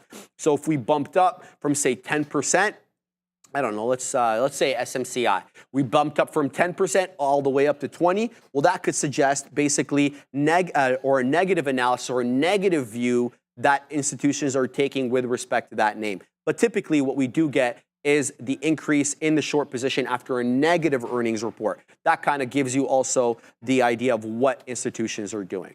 And obviously we can use trade ideas, or we can use many of the other sponsors that we have, like Benzinga, to gauge short position, or the short float, excuse me. Let's check what SMCI is, since we just talked about it. 9.16%. So I wasn't that far off. SMCI, what's the short float on NVIDIA? 1.27, yeah, I bet you, because people probably got blown out of that. Ugh. What is the short position on Apple? At 0.87, yeah, that's what I figured. But yeah, so that's exactly it. We can have the short position reflected, much like we can with price action on a chart to see the changes in the short position, which could indicate, obviously, the institutional sentiment.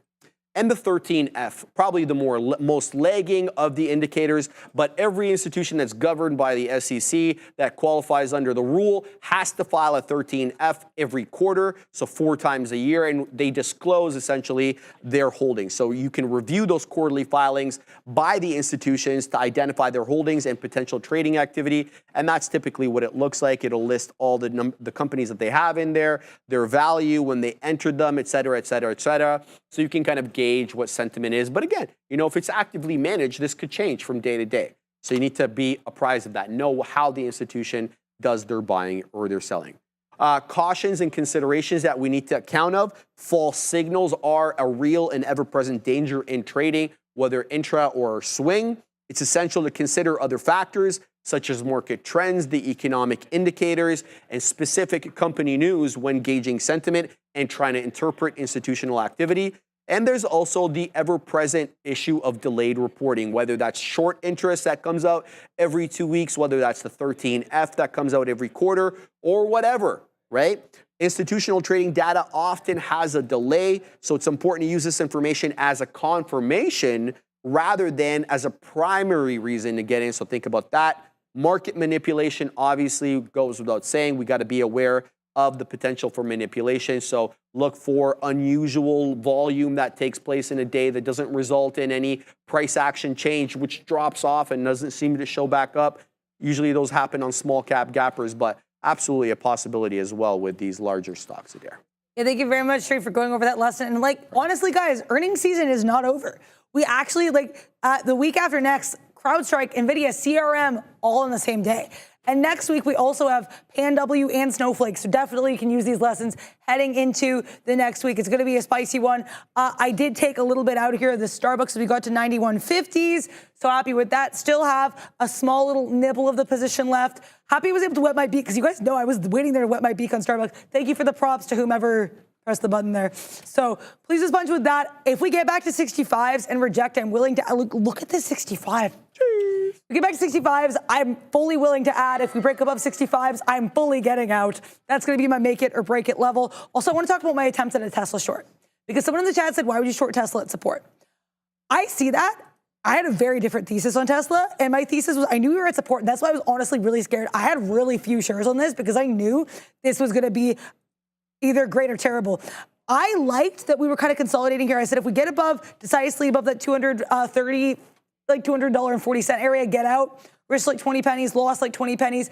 But honestly, if you look at this, like I know it looks a little bit more bullish, like support in the 5-minute, the 10-minute. This looks weak as heck. We're below that $200.50 level, which is way arguably where I should have risked.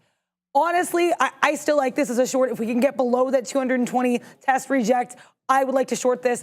I think if we break this down, we break it down in a way that is just beautiful, gorgeous, and everything exciting. We're breaking lower here now. Okay, we're going to try to get involved at 19s, take a few more shares than I did on that first breakdown. If Tesla will have me, I don't think Tesla will have me, but the whole point of confidence about confidence is that you have to be excited. If you have a level you like, get involved, try it. Why not? I have a risk that makes sense. I'm going to risk 30 pennies on this. If we get up to that $200.50 level, which is, again, the area I should have risked in the first place. It's way clear here in the 10-minute chart.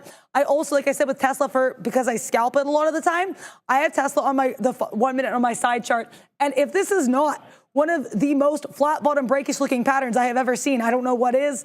I think this is a really clear look. We got filled here in TSLA. Can it go against me? Sure. There's always a chance with trades that won't work out, but that's the point. You have to be willing to try. And like I said, I've really been trying to up my game here with my trading, because if you don't continue to develop every single day, if you aren't willing to risk, what are you willing to reward? So weird, bad movie tagline aside, let's see what goes here in TSLA. Thank you to Saad Mahmood for commenting the breakout trade. I'm guessing that's on Starbucks. I really like these breakouts and breakdowns because I feel like, too, they're kind of... I started with trading ranges, right? Like, Sharif will talk about the Adara Panera range.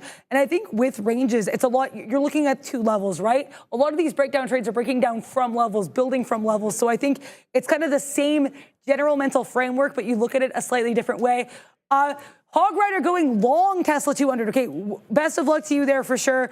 Like I said, 200, if that holds, definitely a great trade. But I think just how weak we've been at $200.50 made me want to try. Best of luck, though, to anybody on any trade here.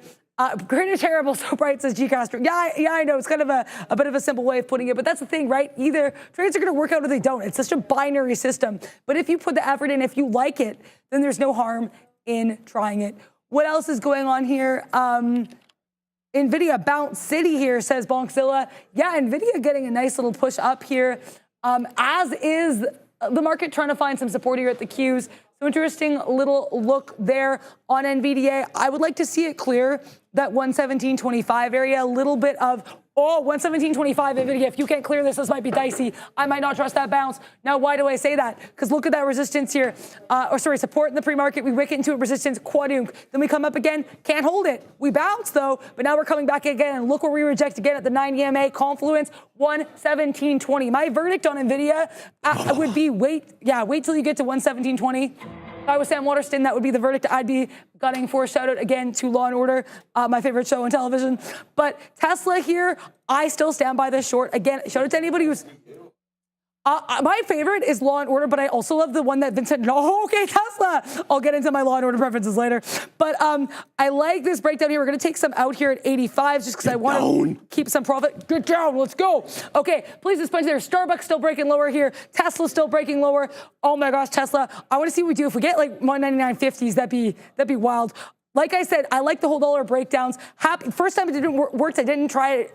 First time I tried it, it didn't work. So guys, I'm so excited here.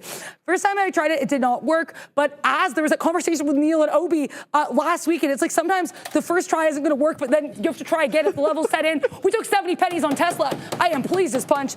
I am overjoyed. Starbucks coming back into that decisive level here for me at 91.65s. Let's see how that goes. Apologies for the yelling, but. Ooh, I'm happy I took that trade because Tesla, that thing, like as I said, people were laughing at me for saying this in the chat, and I understand why, but I said it could be great or terrible. But isn't that with everything in life? Sometimes it works out, sometimes it doesn't, but you have to have the confidence to try it, the confidence to try it. I'm going to stop acting like I have an Oscar speech. But yeah, to answer your question, Sean, I initially was introduced to Law & Order through SVU, but my favorite is the one with Vincent D'Onofrio. I like Criminal Intent. I also like the OG. Ooh. And Law & Order Toronto existed. Bro, we are tanking here, Adara. We are on the way down. What do you mean? What am I talking about? We are. I'm so confused. I'm like, we are on the way down. Yeah, the Katina man made an ton of money back. So, yeah, that's the situation there. Adara's printing up a storm. The Katina man's printing up a storm. And I'm drinking my water. So, shout out to me. All right, big move down there on Tesla. Great flat bottom break. Adara, get down, says Big Spile Burdette. 221 got breached on Apple. 169 got breached on Amazon. We're on the way down like on everything, really, except Softy. Softy and NVIDIA holding up better than the bunch. We're holding up at the VWAP on NVIDIA, on Microsoft. But we gave up VWAP on the future. We gave it up certainly on goggles as well. And well on the way down is Meta. Meta's almost literally at the low of the day. We're about $1 and almost well, we are $1 from the low of the day. Big move down on these markets. Everything headed down right now. 19,000 incoming, 18,925, the low of the day. I'm going to pack my patience because I got into some trouble with that Apple trade, having gone against me $1. So I'm going to have to be very selective of where I get in. So I'm just going to stay, a little bit nimble at the moment. But NVIDIA finding support here. This is the break-even point for NVDA, 116.25, finding a little bit of support there below the volume-weighted average price. But the price action supports this bounce right here at the $0.25. We definitely used it as a level of resistance earlier, then we're kind of using it as support now. So NVDA possibly trying to hold up here, but everything down in these markets. Whether or not we get a 19-1 hold on the NQ September contract, we'll have to wait and see. But it's been a big down afternoon, I should say, because it hasn't been a big down day, even though now the NQ is negative. So the Rust down 1%, the NQ down a third, the ES flat, and the Dow up a third. So good look here. Good intraday volatility. Who's crying up a storm? I ain't crying. I'm just drinking my water. I was so excited. I was like, I'm delirious over there. Oh. I'm joking. What's happening? Big Spile Burdette $5 super chat. I want a good old Mortal Kombat fatality. Get over here. Right? Isn't that what everybody does? Dan Emmons. Nobody knew what that was? Come on, guys. You're not. That's okay. I wanted to send you my chart from the ES. I don't know, 3 standard deviations from VWAP, up 3 standard deviations from VWAP, then slammed back down. It kind of feels like it's that kind of day, Dan. So, yeah, send it away. Send it to Bears versus Bulls, and he'll get it over to me. Yeah, keeping a look at these markets. I'm going to have to be very careful about how I trade the rest of the day because that Apple trade went against me without my knowledge. And so, yeah, I got to be careful. And it's funny until it happens to you. So anyway, so keeping an eye on that. I'm going to have to pack my patience. Yeah, BGZ saying, I'm crying because Apple's trying to go from worst to first for me. Shout out to you for that, for going from worst to first. Starbucks, I ended up getting out here at 91.70s. I added at 91.60s because we were like at that point rejecting. Got a bit of a push up here. Said, Adara, take your last sips and leave the coffee. They're closing up the doors. You can't be here. They're trying to sweep up, okay? Just leave. So I love Starbucks there. Really happy with what I did with it. And again, happy I've been trying to have some more patience in these trades. I also tried to spy short at 542s, not just because it was a whole dollar breakdown, but also because 542s, I was literally watching this on the chart this morning. It took us so long to break below 542s. And when we did, it was just like, it was gorgeous. I loved it. So I want to see what we did here. Did not work out. Tried it, didn't work. That's kind of the thing with these markets, right? And again, I know the greater terrible thing was kind of a, I said it, maybe it's kind of simplistic, maybe a bit cliched, but I think the thing is, yeah, like that's why you have to have confidence for your ideas because you never know if a trade's going to work. You can have a beautiful setup. I don't know if anyone remembers that NVIDIA or that AMD Head and Shoulders I was looking for last weekend. I was like so sad because I missed the timing on that. You could have a great setup, everything looks great, it doesn't work out, the timing doesn't work, right? And same with, you can have a trade that, with Tesla, that was a flat bottom break, but as people were pointing out in the chat, 200 was support on Tesla. So that's why you need to make sure you have the balance of the evidence. I'm not going to hit the button again, but make sure you have the balance of the evidence. Look at all these time frames. Make sure it's making sense. Like for me, that it looked a lot more like support on the 5-minute there for Tesla. But if you look at the 3-minute, it was just like I was trying to break lower. The 10-minute, you had that little chop and churn, right? 1 minute, as I said, which I think, honestly, with Tesla, why I put the 1 minute in my side chart for Tesla, because I noticed I'd be taking my screenshots and I'd be realizing there are so many mistakes I wouldn't have made had I looked at the 1 minute on Tesla. So the point I'm trying to make here is just make sure you're looking at like multi-time frame confirmations. I think that's one thing that's really helped me. Tesla, I don't know why 199.20s is a level you have an issue with, but it is. I mentioned sometimes, I've noticed this through book scalping, stocks will have certain levels they like on certain days, like cent levels. Sometimes the 20-cent level. Tesla, $200.20. That's why I got short there, because that was a bit of a support resistance level. Right now, Tesla being a little herky-jerky around 199.20s. I'm not going to get involved in this again unless I have like a really, really good reason, but I do find that level interesting. Wanted to put that out there. Intel, which was strong earlier, now hanging out below VWAP. But if there's any stocks that you guys are looking at, you're like, I wonder how Sean traded that Amazon. I wonder what Obi's thoughts are on this stock. Get into the chat, exclamation point, joy, space, $, whatever ticker you're interested in. Also, Luis Martinez saying there's a trap forming now in Starbucks. Starbucks, yeah, I think it was trying to pop higher. Now it's back into 60s. Left, had to honor my plan, left where I did.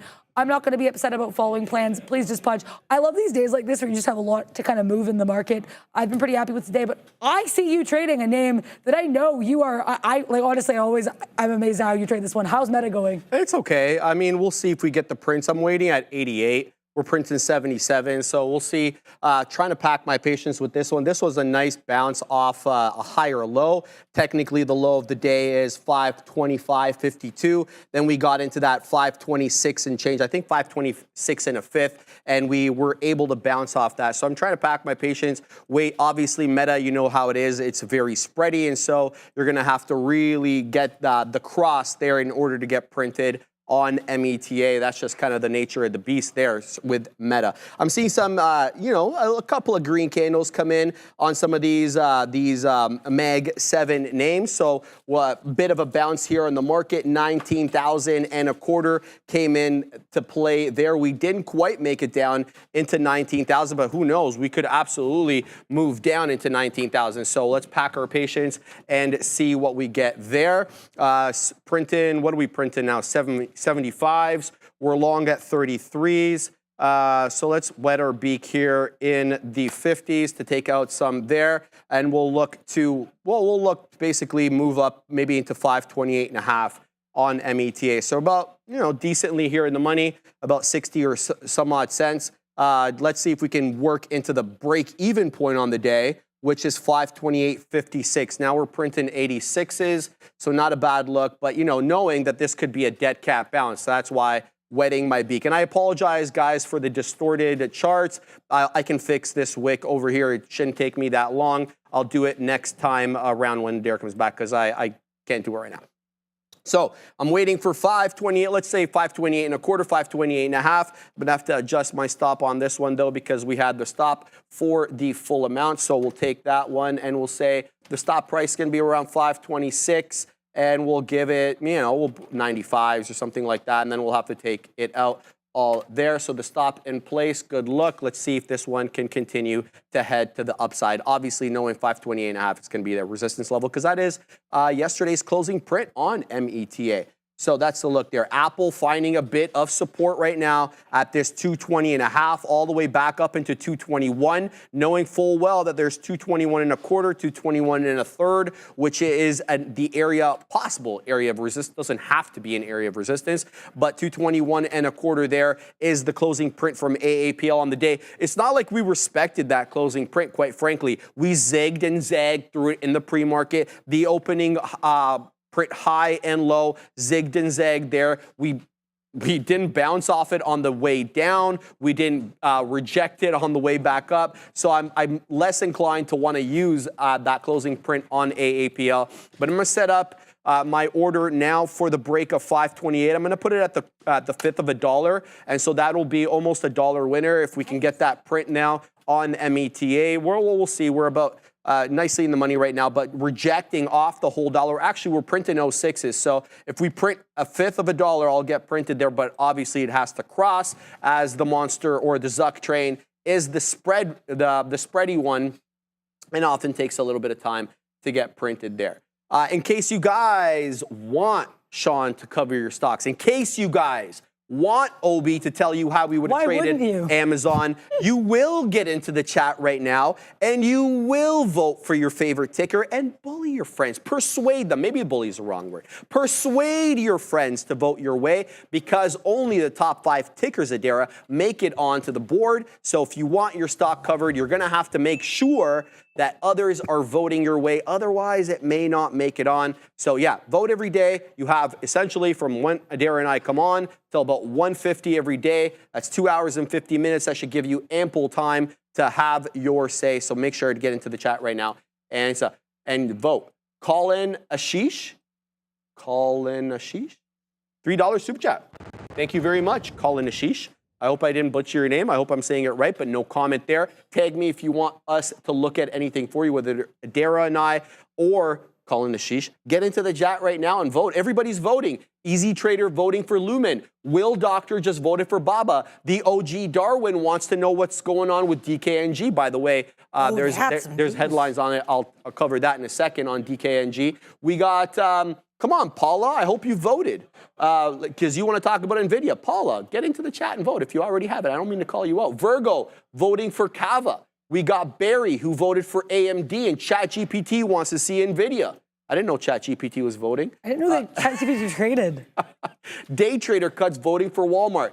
Get into this chat right now, guys. Have your say every day. The Katina Men's here. The Obi's here. They're ready to take your tickers. Every day we do it on the afternoon rundown. Adara, we're having trouble here. It looks like with 528 on META. We got up nicely there. We got up above the $0.25, Adara, but I wasn't able to print because you know how the spreada is. Yeah. So we're packing our patience here. I'm looking for a 528.5 out because that's the closing print on the day. Let's do it. And I want to shout out as well again, like Sharif with Meta, because Meta is one that is really hard to trade. You have to have so much patience. You gotta like be paying for extra carry on for the amount of patience you're packing, okay? So I really want to shout you out for those trades. You, I appreciate you as well. And there's another name on the Mag 7 that you trade that I also am not able to trade. I want to shout you out for. Microsoft here. Hog Rider saying, let's go, Microsoft. Looks like he's riding that train to the upside. Choo-choo. I know it's not the Zuck train, but still a nice look here. Microsoft, this is one of the cleanest VWAP bounces I've ever seen. Is it just a VWAP bounce? You could argue it is, but no, it's not, because look at that 514. This is a bottoming wicking candle if I've ever seen one. I'm gonna stop using that phrase. We pop higher gorgeously. We get to 417, 60s, we quadunk, and then we make a beautiful, beautiful VWAP bounce. Shout out to you. I would like to see, though, what Microsoft does with this resistance we have here at 416.25. If we can clear that, looks like we're trying to right now. Nice look on this one as well. Microsoft definitely not spreada, but there's usually about a 4-cent spread on this one, so that's something to consider as well. Tesla trying to drive its way back up to 200. I don't want to get back involved in this name. I drove into the sunset in that short. I was happy with what I did there, and like I said, trying not like one thing I've noticed too is you don't want to dip your hand into the well too many times. Sometimes the well gets dry. Sometimes people are like, hey, you're dipping into this well. I don't know what that analogy became. But the point is, with this bottoming tail candle, I don't want to short Tesla at 200. I'll watch the book. I always watch the book, but I'm honestly more tempted, especially with this strength trying to come back here in the future and in these Mag 7s. I would like to see if Tesla gets above 200. If we bounce off $200.20, that's where the long is. Right now, though, looks like a baby short. If we bounce off 80s again here, because that was an area we struggled to get above, I still think it's a long. But like I said, not getting involved until I see that action at $200.20 whole cents. Nice look there. Well, I don't have any, sorry guys, I'm not involved in any trades right now. I apologize. I don't want to rush myself into anything. I was part of the trading that happened earlier today. Everything I took, I had levels. Tesla, you're going to make me go long, aren't you? Okay. I don't want to rush into this. I love the way the Tesla book is looking as we have our slow ascent towards 200. It's not a roadster, not 0 to 100, 0 to like a few cents up there. So good look on that TSLA. I'll trade you if you give me the chance to do so. Wow, SPY popping back above 543 on that here SPY. New whole dollar level for this guy. I love, SPY, you get a pushback. Look at all this consolidation in the pre. We careen hard from the downside to that 543. We bounce up higher, come back down.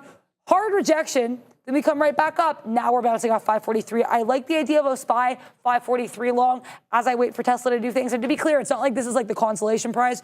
If I can't get Tesla right now, I still really love the look of the SPY. And honestly, I might like the SPY even better. So we're going to try to get involved in here. 04s if you get to 543, 04s. If you get below 543.90s, I'm outie. Small position. Let go. Also, though, Lily, I saw, everyone make sure you vote in the chat. I saw Victor Jan Novak had voted for Lily, and I was going back and forth with Victor in the chat and also on the show here earlier today because I know Victor trades Lily. I also trade Lily, and I was talking about that sometimes when it makes sense to do so. That 926 support on Lily was beautiful earlier today. Oh, okay, so it didn't hold perfectly, but like I said if I was to take this long, I'd probably risk it into 924 because that's where we had that wick.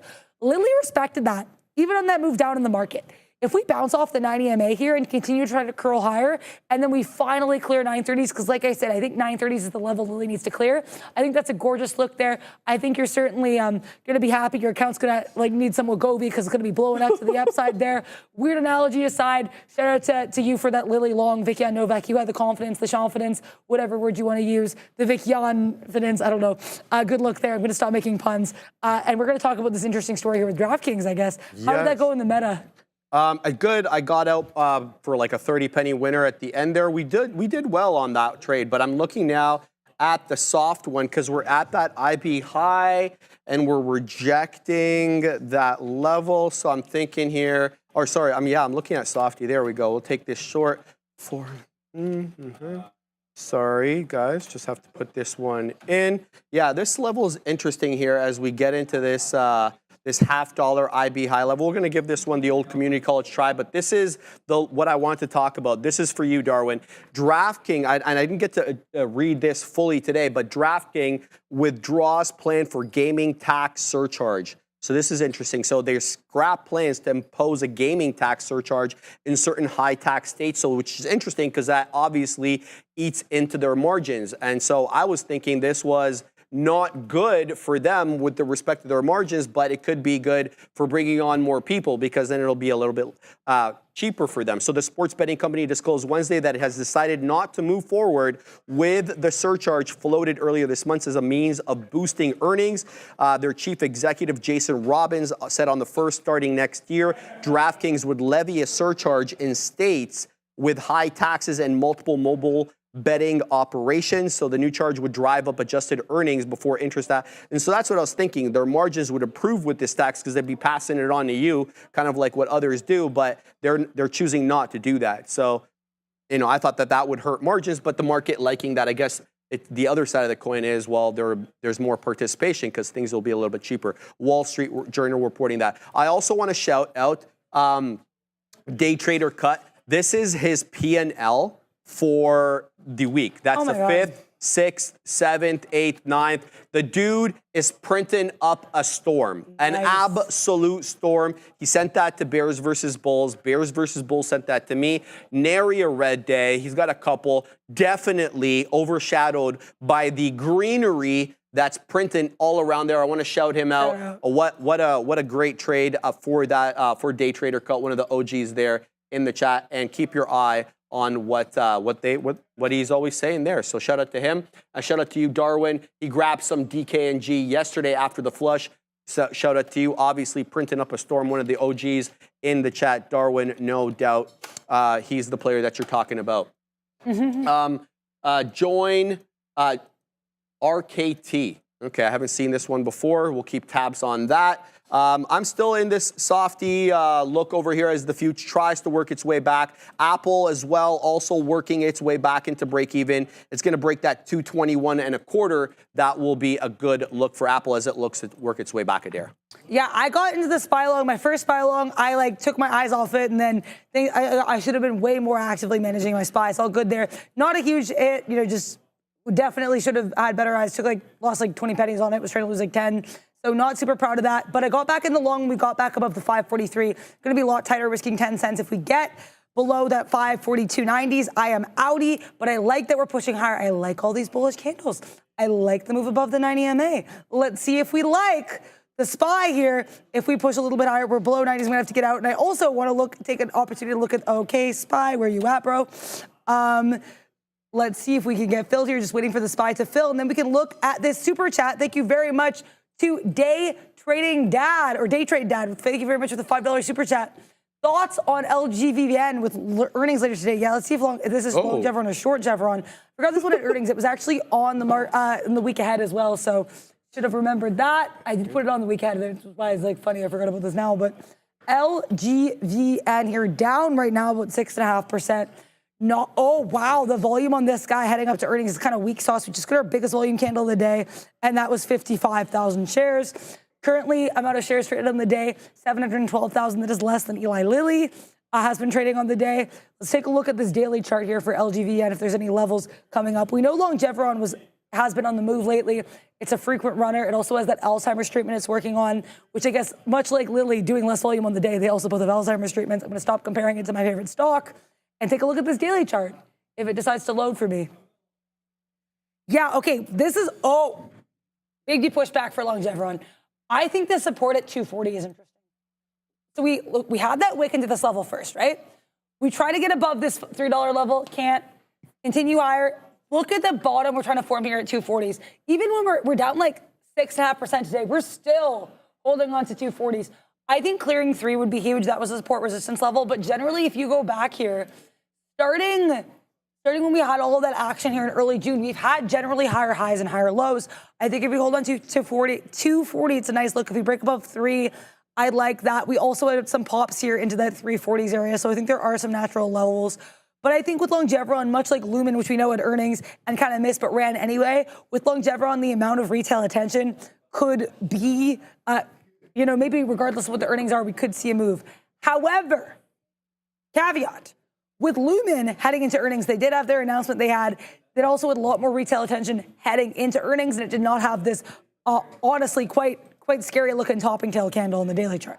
So I think with the context of long Chevron, we'll have to wait and see here. The volume today, like I said, not super great, but we'll see if retail investors remember to go long or short Chevron as we head into that report. Shout out again to Day Trader Cut for those that awesome P&L there. Now, SPY, now you decide to move, really, SPY?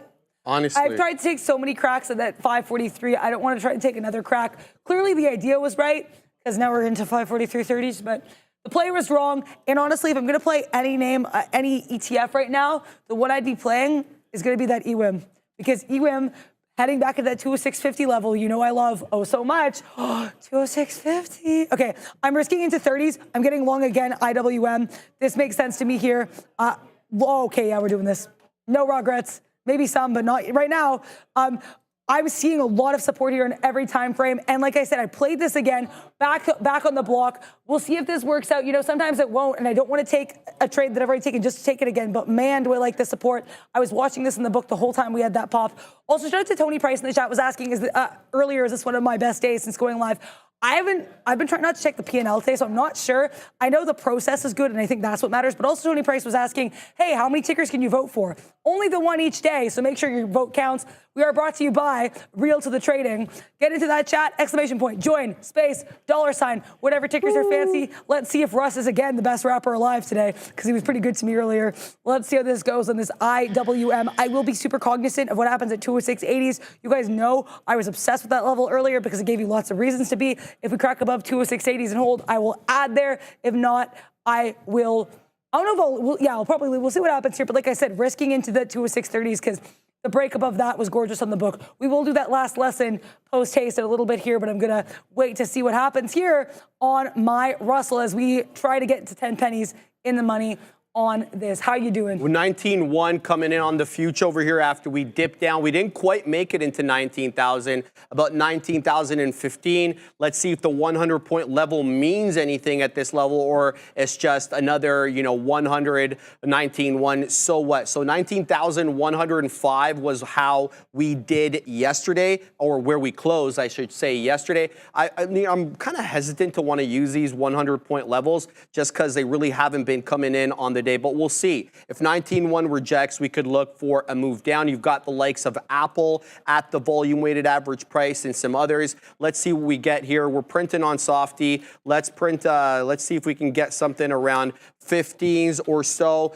This was the 416.50 was kind of near the IB high there. So we'll see if we can kind of reject that level and then come a little bit down. Print in about 25s or so right now on the soft one. Let's see if we can weasel our way down a little bit more. Here come the 15s and 14s.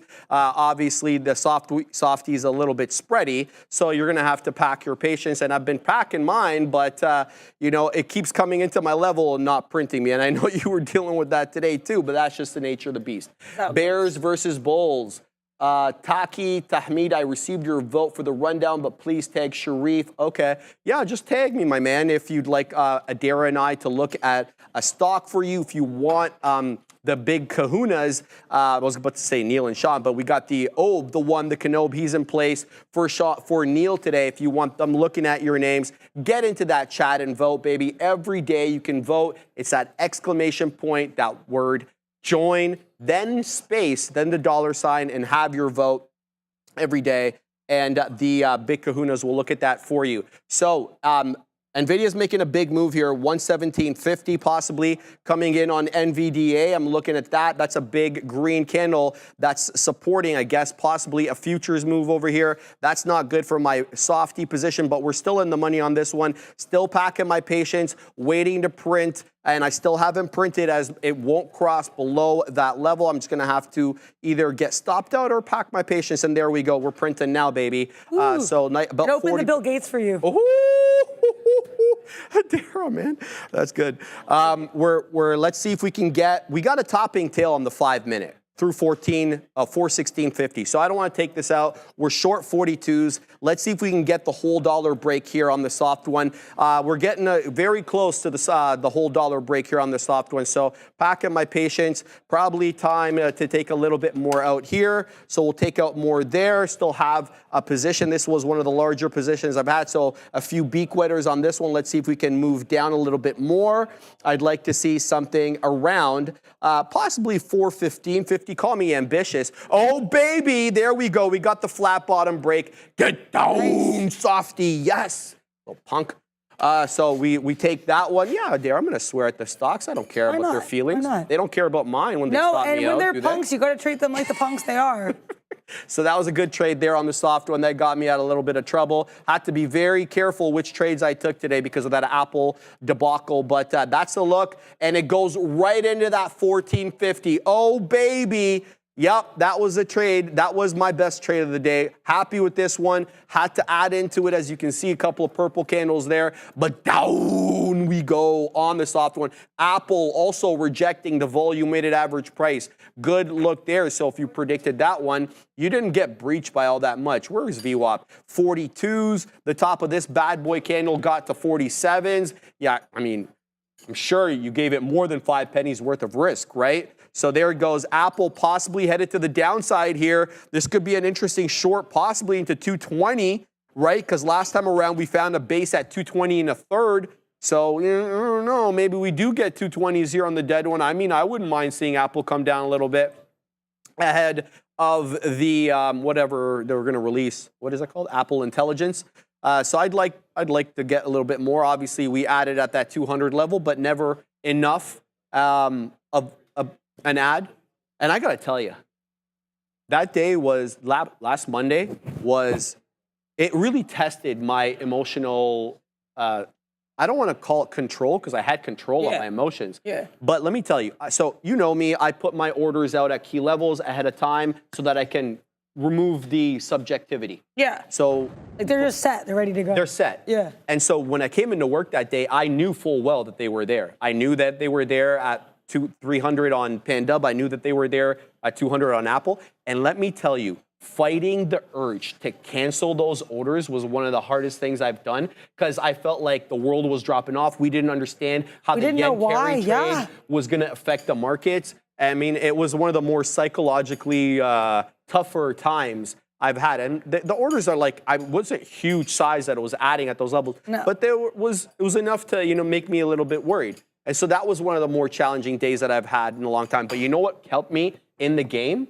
Knowing that Alfred was buying in March of 2020. Yeah. When everybody and their mother was running for cover, this dude was adding into the portfolio. And he's still wearing his bespoke suit, his three-piece suit. Even though his wife's parents got him that. But yeah, we digress. That suit was not his, Yeah, he didn't buy that. His wife's parents got him that because when he visited them in South Korea, they wanted to get him a present. Oh, so he got like that amazing suit. Yeah. Well, great in-laws there. Shout out to Alfred. Absolutely. Also, I really want to shout out your Microsoft trade because that was a great look there. They opened the Bill Gates and you ran in, and shout out to that. IWM, you don't get a shout out right now because don't you love it when you get like wicked out of things? I said 206.30s. We broke below 206.30s. I got out. We've been holding 206.30 since. I don't like that. I don't like that, Sam. I am. Not green eggs and ham right now. I'm sure I'm still up on IWM because I had, again, trying not to look at the P&L. But it's not about the ups and downs. It's always a little bit frustrating. That being said, happy I tried it. Again, that was the whole point of hiding the P&L, right? Was to be able to take trades based on the merit, based on the balance of the evidence, chung, not based on whatever kind of anxiety you have. That being said, I know I was a little bit I was trying to take the SPY longs at 543. Those didn't work out. In my attempts to take those SPY longs, I fully missed my Tesla 200 breakout, which would have worked. Breakdown would have worked. Breakout would have also worked. We're at that level I look in TSLA, $200.20. Oh, my Lord. Okay, we're going to do this quickly. We're going to have a quick little Tesla scalp here. As we head into that lesson of the day, we're going to see what Tesla scalps us.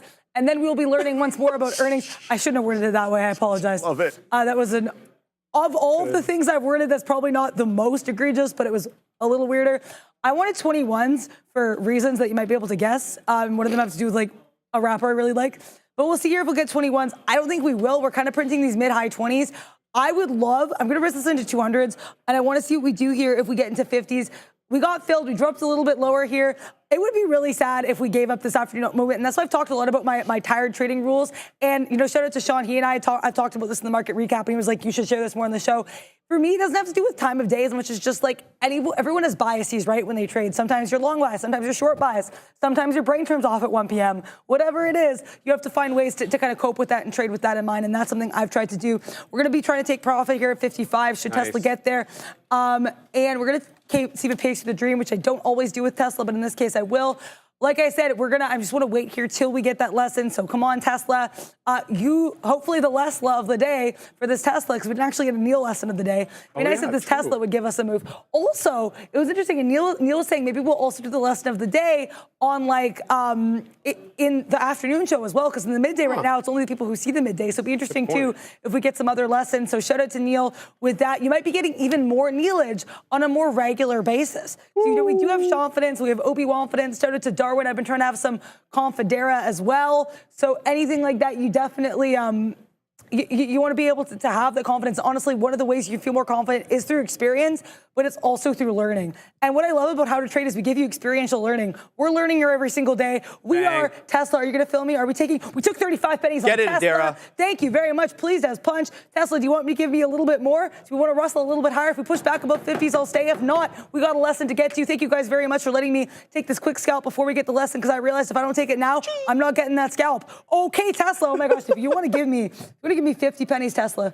I saw in the 1 minute you got to 70s. I think that's wholly realistic. If it's not, it's cool. I'll get out here if we break below 50s. But man, am I pleased as punch. And that's one of the greatest things. You have opportunities. You take said opportunities. If one of those opportunities is 50 cents on the Cybertrucked one, that's the opportunity you take. Cybertrucked one. Yeah, I've run that one out. You know what I mean? I like it. We call them a dead one, the soft one. You can call them whatever you want. Right? You can call them whatever you want. The monster, NVIDIA there.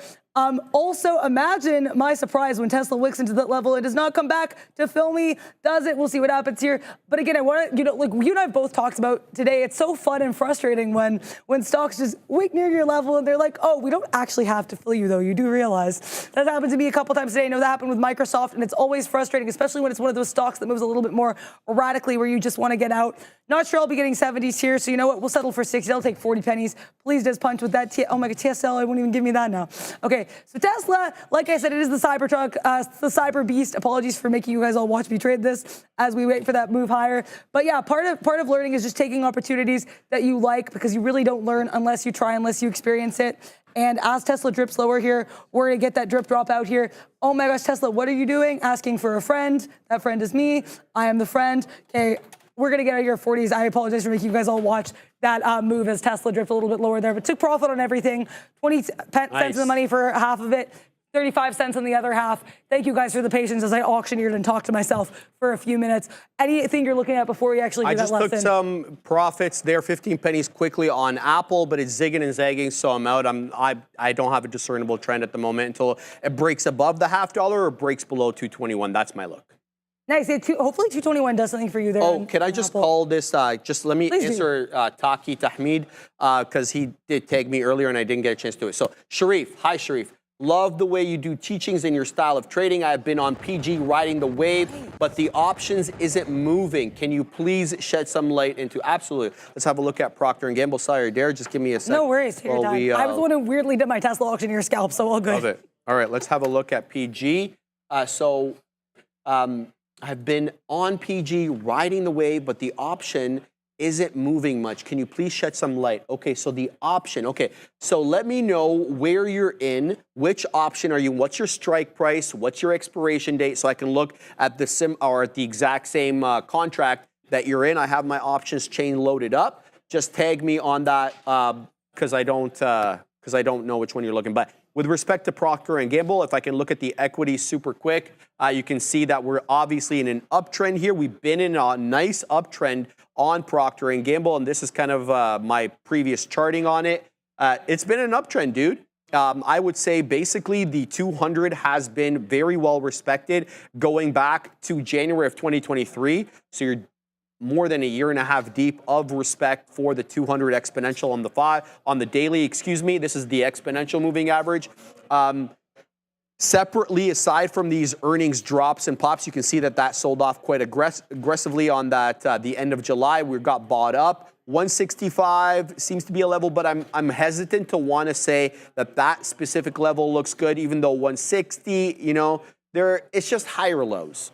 That's what I see. I see higher lows. It's a bit of an uptrend. You zoom out, you can continue to see that, you know, we're all-time highs. Not all-time. Let's zoom to the weekly, make sure that I'm right about that. Here's the monthly. Yeah, this looks like all-time highs on P&G. So I don't think you're doing anything unusual there. It's just a slow mover, right? And the thing about this one is I don't think it's very consumer discretionary. This is more consumer staple-y. So even though, you know, you may have, get less spending, but you're not going to stop buying shampoo. You're not going to stop buying toothpaste, etc. So I think this is a good one for economic weakness because you have to spend on that kind of stuff. Now, that's a fundamental look. The technical looks fantastic. It's not NVIDIA, obviously, but it just printed all-time highs. It's got higher lows. Anything off the 200 exponential or the 200 moving, or a simple, on the daily looks awfully good to me. I hope you print up a storm on it. Yeah, shout out to you there, Taki. Also, I remember we had a super chat a while ago for PG, and I was looking at that because I thought it said you were there this day. I thought it was SPG because my contacts were having issues, and it was actually PG, and I felt very badly. That's how I remember. But I do remember not feeling badly about how good that PG chart looked. So shout out to that stock, Procter & Gamble. I don't think that one's too much of a gamble right now with that new high and that uptrend. Also, I did get in to the IW. I'm just going to let that cook here. But we're also going to talk about identifying institutional buying or selling after earnings. So you have to understand the flow of institutional money post earnings if possible, because that can really provide you some insights into what these bigger players, the big dogs, are doing and how this could potentially drive the future direction of a stock. So by identifying whether large institutions are accumulating or distributing shares, traders are able to make more informed decisions. So how do institutions play a role in the markets? Well, some of the market impact here includes the fact that you've got these institutional investors, such as hedge funds here, mutual funds, and pension funds. They'll often trade in larger volume, right? They got more money to throw around. And so this can significantly impact stock prices. So knowing what they do can really be key here, because they do play such a huge role with the amount of moolah they can toss, more than you and I. I don't know about stock. No, I'm joking. But the point is, institutions got big money. Long-term perspective is also really key, and it's also, usually these are not going to be trading all the time. These funds, they have a larger term impact, a longer term view, and a longer term investment horizon, especially compared to retail day traders, right? So this makes the actions of institutions much more indicative of underlying market trends or what they view the longer term thesis to be in these here markets. So volume analysis is important here as well, and these are some ways that you can use tech indicators to identify potential institutional activity. Volume analysis is huge, right? So, and usually high volume is something worth noting. If you've got a sudden surge in trading volume, especially if it's coming right after earnings, that can signal you've got institutional buying or selling pressure following that report. And the distribution of volume is another really interesting one to keep an eye on. Analyzing how you've got the volume distributed throughout the trading day can provide huge clues. So if you've got heavy volume in the early morning hours, that can be a sign of institutional accumulation. You've got things moving up ahead of the earnings, and you've actually seen that here heading into earnings. We had Micron get pushed up really high ahead of earnings. Sometimes that can show you, A, either how institutions are thinking, or B, if you've got that move up. And Danielle Shea, shout out to her, she talked about this in the market recap. If you've got a lot of buying into earnings, sometimes that's a sign things might fade off into earnings. So any kind of volume analysis can give you a sense of what these larger players are thinking and doing.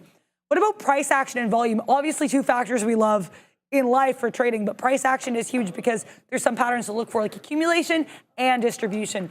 A gradual price increase alongside increasing volume can suggest potential institutionalized buying. It's not just no volume and a push up. It's not lots of volume and no movement. It's a combination of both. It's the confluence, if you will, between both. Distribution patterns are also, that'll always get Sharif Whoop in there. Shout out to Confluence. Volume distribution is also key here, because analyzing how you've got the volume distributed throughout the trading hours can really be key. So if you've got this heavy, sorry about that. A declining price with increasing volume, is what I was trying to say there, can indicate some institutional selling. So if you've got that, that could be a sign, hey, there could be a little bit more rain to the downside. That umbrella pattern might be happening, and you might get a little bit more of a downside move in the market. So here's Wyckoff logic. Shout out to Wyckoff there. You've got that accumulation here. So you've got the cause. You've got this move up here. Low volume here with a sell-off. And then we come back. We retest this area and we push higher. Now you've got this effect with this markup here as we push higher. Another distribution here as we get to that high. We wait. We chop. We churn. And the cycle repeats as we get lower before we wait for a newest accumulation for that cycle to rinse, repeat, rinse, repeat. So shout out to Wyckoff there, because this cycle is often very Wyke on. You know what I mean? We'll have the start there. We've got that accumulation. We push higher.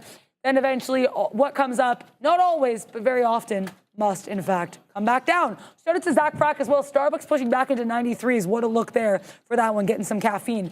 Price gaps, too, are huge, because that could really, we talked about gaps a couple weeks ago in great detail. And also, shout out to Obi, because he gave us a lesson there, a guest lesson on gaps with earnings, because those are a whole different kind of gap, a whole different kind of beast. And price gaps, large gaps up or down with high volume can sometimes indicate institutional accumulation or distribution, especially if it's a breakaway gaps. You've got a whole new trend coming, so that can be key here too, right? So you've got, we're just kind of flitting, we're floundering. Shout out to the Little Mermaid. And we bounce off that support. Look at that big gap, another little baby gap, and we are off to this here races. Great look. Moving averages here, though, are huge as well, because if you've got a stock crossing above its long-term moving average with increasing surging volume, that could be a bullish sign, and it could potentially indicate institutional buying, especially these longer-term moving averages. It's going to be a sign of a longer-term trend, right? If you've got a change in those tides, that could be a sign to change how you're surfing. Options flow can be huge, too. Again, check out, shout out to Danielle Shea. You can check her out on our show. She's often, but not always, on the market recap on Thursday afternoons. Unusual options volume is huge. If you've got a sudden and unexpected surge in options volume, especially in out-of-the-money options, this can indicate you've got a larger institutional position in play here. And protective puts are worth noting. If you see a significant increase in these institutions buying some puts here, protective puts, that can signal hedging strategy or some potential bearish sentiment. So you might be aware clause could be coming out. Call buying here, too, is interesting on the opposite side. So you've got an increase in calls, for example. This can be a sign institutions are trying to load up on some potential upsize moves in this here market. So here's an example of unusual options activity. You've got the options chart. You're just chilling, you're chilling, you're chilling. Right as we head into the close, we got that move up. Heading into the close, we know that's what institutional investors like to, put their hands in. That's why we look at market on open and market on close orders, right? Like, what are the institutions looking at as the day winds down? That can be huge. Short interest, though, also worth noting. If you've got some shorts covering their positions and a rapid decline in short interest after a positive earnings report, this can suggest you've got institutions putting their hand there. They're covering short positions. We know what happened with GME, not earnings, but just kind of a show of a change in the tides when we had all of these shorts happening, and eventually people got spooked out by that move up. So short covering can show a change in sentiment and a change in the tides in any case, and especially with earnings. So also increased short interest can be huge too on the flip side of that. So if you got a report that wasn't super well received and you start to see an increase in short interest, that could be a sign, hey, actually, these institutional investors want to get this thing heading to the downside. So here's BRLI. You can see a change in this one, short interest, a big little downtick, a steep change in the trend here actually in that short interest. So that's certainly something to keep in mind. Pushing actually below that previous high. So not to stock analyze short interest, but it does show that whatever people were feeling, there was a little bit of a change in sentiment there for BRLI. What about 13F filings? We actually are in that season right now, I believe, as well. So these are quarterly filings by institutional investors or larger investors. We know as well, oh my God, why can I not think of his name? The guy, the short interest, the big short guy who played by Christian Bale, him, Michael. He was like Burry? Michael Burry. I was going to say Michael Burley, which I knew was wrong. So thank you, Sharif, there, Michael Burry. So if you don't want to get Michael Burried by your position, you might want to check out what some of these positions by these larger investors, larger figures are doing, because you want to see how these people are holding and their potential trading activity. Here's one example of a 13F filing. It shows kind of how many shares they have. Also, as well, in terms of large institutional investors, we had Berkshire Hathaway offloading some of their shares after those Apple earnings, right, or throughout that quarter with those earnings. So always be aware what these investors are doing, because we saw Apple have that huge sell-off with the rest of the market after that was announced. But here's some other things to consider. False signals are huge. You never want to take a trade based on one single indicator or factor. Look at the balance of the evidence here. So you want to look at other factors in addition to this institutional involvement. Delayed reporting is huge too. We'll see often reporting for the past quarter, right? So we had Intel selling their ARM shares, but they sold them from April to June. Just because we heard now doesn't mean it just happened now, right? This is actually an older story. So be aware of that and market manipulation, because there is tons of potential for market manipulation through fake volume or misleading order flow. So be aware of all of those things when you look at what institutions are doing right now. But always make sure you are aware, because these institutional investors are kind of the pulse of the market sometimes. You want to make sure you're understanding their heartbeat, or you can get a little bit lost. IW, I'm breaking down. I'm out here. What are you doing? I'm short Apple. Oh. What happened over here? There we go. Yeah, we're good. It's just a screen change. Short Apple, trying to look for the rejection around 221 and a quarter. We're like 5-10 pennies out of the money. I'm going to give this one a little bit of room to the quarter dollar. It's putting in a rounded top, but it could absolutely zig and zag before it flushes. So just trying to pack my patience here with AAPL. We're moving up a little bit on the market. We've been kind of waffling at 19.1 for a little bit of time, but we really haven't been breaking above 19.1 with any vigor. So I'm packing my patience with this one. Let's see where it goes. We have Meta coming off the bottom as well, so not a bad look there. NVIDIA a little bit above 117. I saw Tesla was able to reclaim that 250 level, so we'll see what we get there. But Apple looks like it wants to break above this level again, so the bamboozlement is real. It's fast and furious on the dead one today. Not my friend is Apple on the day. It's my worst traded name because of that position that went against me. But I'm going to see if it, yeah, so it's going to go up here. So it looks like it is going to break up. So I'm going to get out of this one. I'm going to have to set up my stop. What are you looking at? Yeah, so IWM has just been bamboozling. Honestly, like, if you see stuff you like, again, it's worth it to try to get it. I didn't want to avoid it just because I did well in it earlier. But honestly, for this, has just been my timing. It's like every time I get out bottom wick, then the trend continues. I also am seeing a bit of a rounded top. That 205.50, 205.40 area is still holding a support, but now I actually think this could be a change in the tides. If we see decisive break below 30, I'm tempted to go short here, 30, risk into 50s. But I don't want to continue to beat a dead horse here. Pardon the kind of vulgar analogy. I'll start a small position here if we get below 29s, because I do think there is a change of the tides to the downside here. What's also interesting is I'm noticing IWM getting weaker as the S&P 500 curls up. Now, not like these are the same stock. Obviously, I don't want to put too much emphasis on that, but it's interesting. I find sometimes they trade in tandem. As someone who always has both of these books up for the most part, always SPY, mostly IWM. So for me to notice these moving in a way that is distinctly different to one another, that's interesting to me. But speaking of distinctly different, you can actually have the opportunity for Sean and Obi to look at the stocks of your choice if you go in that chat and you vote. Exclamation point. Join. Space. $, ticker. 5 lucky tickers can be voted for. You can only vote for one per day, just like a real election. We believe in a whole democratic system over here on Trader TV Live. We're trying to get involved here at 21s here on the EWM, and we're going to risk into 40s. Let's see what happens here on this IWM. I don't want to be like chasing it too much here, but I do want to be able to get involved if I can, especially as we continue to see this little divergence, in my opinion, between the SPY and the EWM. Let's take a look at Starbucks, though. Shout out to Zach Frack. I was trading Starbucks earlier on that short, moved down, and like honestly, I was looking at this. I was like, oh, if we bounce off 92, that could be a good long. Clearly, did not have enough eyes on this because. Wow, did Starbucks fly? That thing got some caffeine. Look at that bounce here off VWAP. I should do a Starbucks run after the show. Wow, I need some caffeine here. Look at that push up higher here off that 92.18. Beautiful, magnificent, gorgeous. We push higher. I would like to see if we can get to that 90, that little kind of doji-ish action here around 93.50s. That'd be a nice look. Got into IWM. Now IWM trying to climb a little bit higher. We'll see what we do here on this IWM. But yeah, Starbucks trying to push bounce here off VWAP. Let's look at some other side charts here. We have CrowdStrike. I have not crowd-struck this one with a trade in a while, but I'd like to keep it on my side chart because with this one always kind of having some sort of news, or even last week I had it move on CNBC buys, I think it's a great look. Wow, this 255. I said 254, 255 at the same time, so it came out as 5. But I like the support resistance flip still. I mentioned this earlier. Holds up again. I don't want to get involved in this right now. Just the spread is gorgeous, by the way, for CrowdStrike, 15-cent spread. CrowdStrike are doing better than Meta with that spread. But I like this look. Let's see if we push higher here. Only a few more minutes left in, or 25 minutes left in the show. I've had so much fun. How are you feeling, Sharif? I have not been trading Apple all today, but that's all right. That's kind of the day it's coming into that VWAP area again. I want to see if it rejects here. It's putting in higher lows. But as Adair mentioned, if there is anything you guys want talked about by, I was about to say Neil, by Obi, by Sean, get into the chat right now. Have your say every day. Zion Lala just voted for AVGO, but Zion, you did it wrong.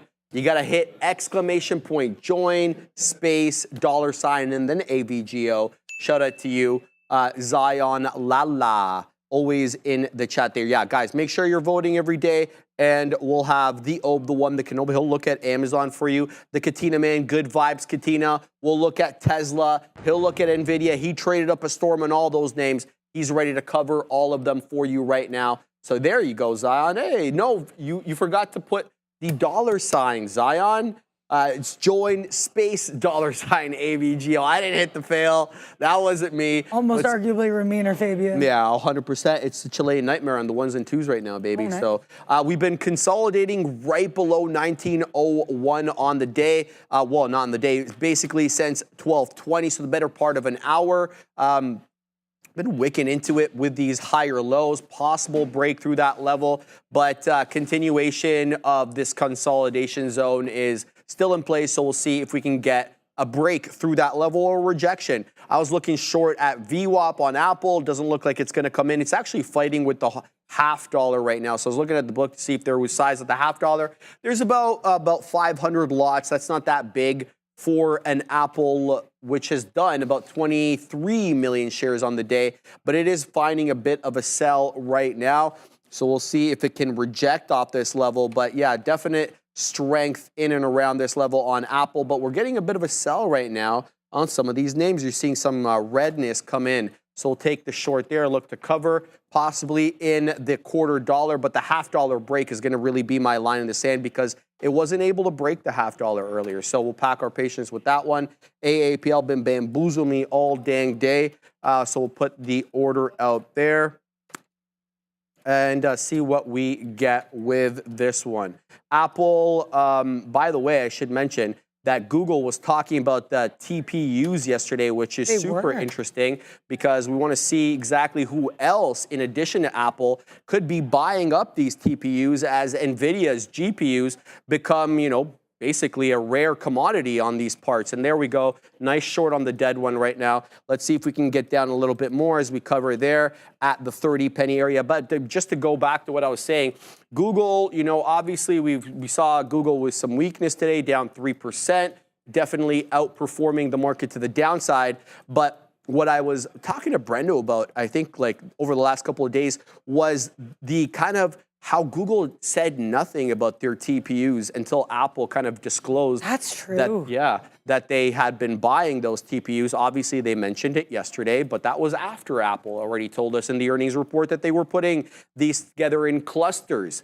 And so the reason I mention it is because, well, companies are having a hard time, number one, affording the B100 and the H100 and all the other NVIDIA GPUs, but number two, they can't get their hands on it. So if there's more ample supply of these TPUs, can Google get that kind of nice Jeep or TPU tailwind? Let's call it that, not the GPU tailwind. So obviously Google's been benefiting off AI. They're one of the AI plays. Obviously with Microsoft, some of these other Mag 7, obviously Meta, everybody's involved in AI. But could they get a hardware tailwind like NVIDIA, like the AMDs? We'll have to wait and see. But yeah, I like the fact that they did mention it yesterday. It's a good little look there.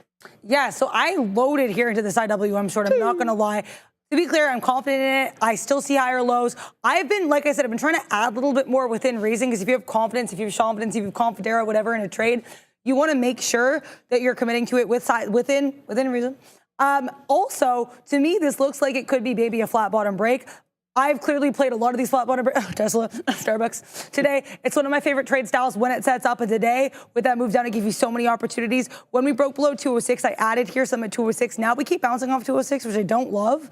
You know, we're actually going to clear out half the position at 206s, which I don't love doing. I do want to save a piece for the dream, but I also just don't like the way that we're bouncing off 206. If we get above that 206.10 area decisively here, because right now, every time we get to 206.10, we kind of curl back lower.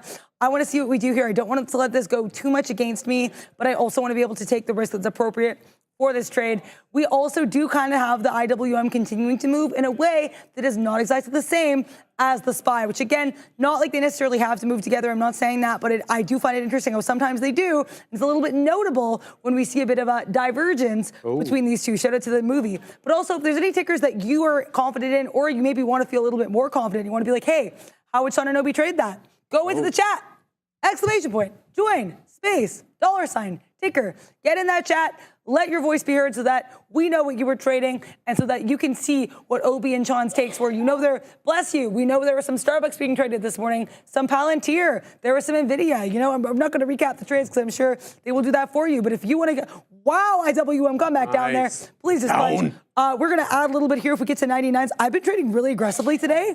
I don't know how I feel about it, but I think that could be a sign of more confidence in the trading. And I think, honestly, today is one of those days where the moves are aggressive and you have to match that. I've always said I like to talk quick. I mean, I talk quickly naturally anyway, but I talk quickly because these markets move quickly. You got to keep up with them. And maybe that's the same with the trading. Bless you. If the market moves a little bit aggressively, why are you not trading in a way that befits that aggression? I'm risking into 206.10s. I like that as an area. I'm okay with this going 10 cents against me because, man, do I want that flat bottom break.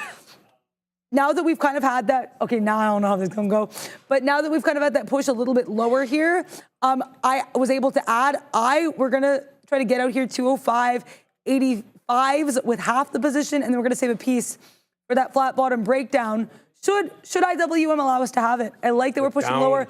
Get down indeed, Sharif. How are you doing with that, munching on that apple? Took out some. We're break even on the rest. We're figuring how this is going to go. It's whiffling. It's waffling. We're in at the money. We're out of the money. So we'll see how this one resolves. Apple, if it breaks above 250, I'll be looking long. There was about 500 lots, not that much, but there was a seller to prevent it from ascending through that $0.50 on a number of occasions now. So we're zigging and zagging. We're putting in higher lows. That's the most notable thing here. So every dip down being bought up a little bit higher by buyers. That's what we call buyer exuberance. Overwhelming sellers for the moment, so that equilibrium twisting in the direction of the buyers. So we'll see if we can get that breakdown on Apple. Here comes that 25 penny area. We've been waiting for a 20 penny breakdown, now getting a topping tail candle and a break through the $0.25. So good. All right, so let's see if we can move down a little bit more here on Apple.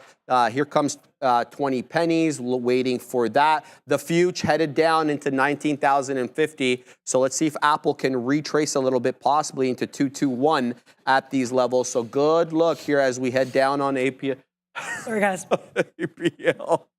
I love it. Exuberance is real. That's buyer exuberance right That's there. seller Well, hold on. exuberance. That was the seller exuberance because you're short. Yeah. But yeah, it's exuberance nonetheless. You got a question there and a super chat. Thank you very much, Ben Roth, for that $2 super chat. Yeah, thank you, Ben Roth, there at the $2 super chat. Adara, when do you guys check or use the MACD chart? I'm going to be honest, it's not one that I check or use a lot. It's one I want to be more confident and familiar using. I have it on my I think it's on my charts when I'm in the sim, but I haven't added it to these charts yet. It's something I definitely want to get more confident with, but it can give you, I know we've talked a lot as well here on the show about MACD divergence. So it's showing us, like, are there any moves where we're kind of seeing a bit of a divergence here between what the chart's doing, what the MACD is doing. So you can kind of use it. I would say you could use it to, especially if you're looking at divergence, to get a sense of potential market sentiment there. But again, unfortunately not one that I necessarily have a lot of direct experience using. We got my IWM breakdown. I took out half the position. I still have the other half here. Watching what we do here on 206s. We're bouncing off 206 in a way I don't like. I'll take a 5-cent hit in the rest of this position because we made profit on the rest of this. Ross is once again the best rapper alive. No, I'm joking. But really happy with what I did here with this trade. And like I said, I was nervous to get back in IWM because these last two longs I tried did not work. And this was a stock that I was profitable on early, but you can't be afraid. You have to try. You have to, continue to push harder if you like it. Could have taken out everything in that breakdown, but you know what? That wasn't the plan. The plan was to try to get a little bit further. Starbucks, though, oh my gosh, Starbucks is making me jealous the amount of caffeine in this stock. Don't yawn, Adara. Because I might go on a matcha run. Wow, Starbucks, speaking of running, Starbucks is like pushing higher. This is a great look here for that SBUX. Look at that bounce. I said that 93.8. Wow. I was talking about that 93, like this 40s area, right? This chop and churn. Starbucks is like, what do you mean? Pushing higher. Wow. Can we get 95s on Starbucks? Sorry, put the chair. Can really you get 95? Can we get I got 95 on it. I love that. That's a good one. Let's see what we do here in SBUX. Speaking of artists, let's take a look at Cisco. Let's see if this one dumps like a truck after earnings. So they do report tonight.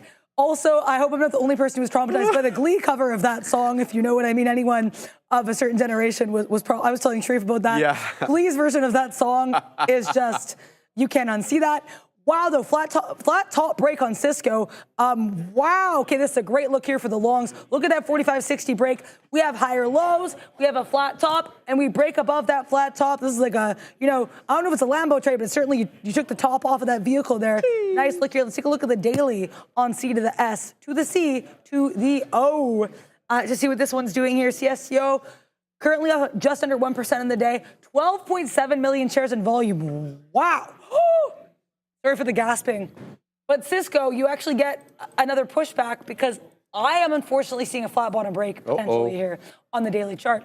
Look at this consolidation here at 44.70s. Lower high. And both these lower highs at previous areas of support. Cisco, I think this one actually might dump like a truck. And I would obviously hope that it's not for anyone long, but I'd be very confident of those areas. Again, guys, still 5 more minutes left. Get into that chat, please, and vote. Shout out to Bears versus Bulls for making sure we have all the votes going on. We've got Obi and Sean back there in just a few minutes. And wouldn't you like to know what they're trading? Wouldn't you like to know what they think of your trade? I'd like to I think that'd be a great look. I see that you've just mentioned here a stock there, but before you go to that, I'm going to mention Hog Rider here was talking about Berkshire and how it could moon any minute. I know you talked about this earlier, so I didn't get to look at that earlier. I've been trading quite a lot today, I'm going to be really honest, so I apologize that I did miss that. But up 1 1/3%.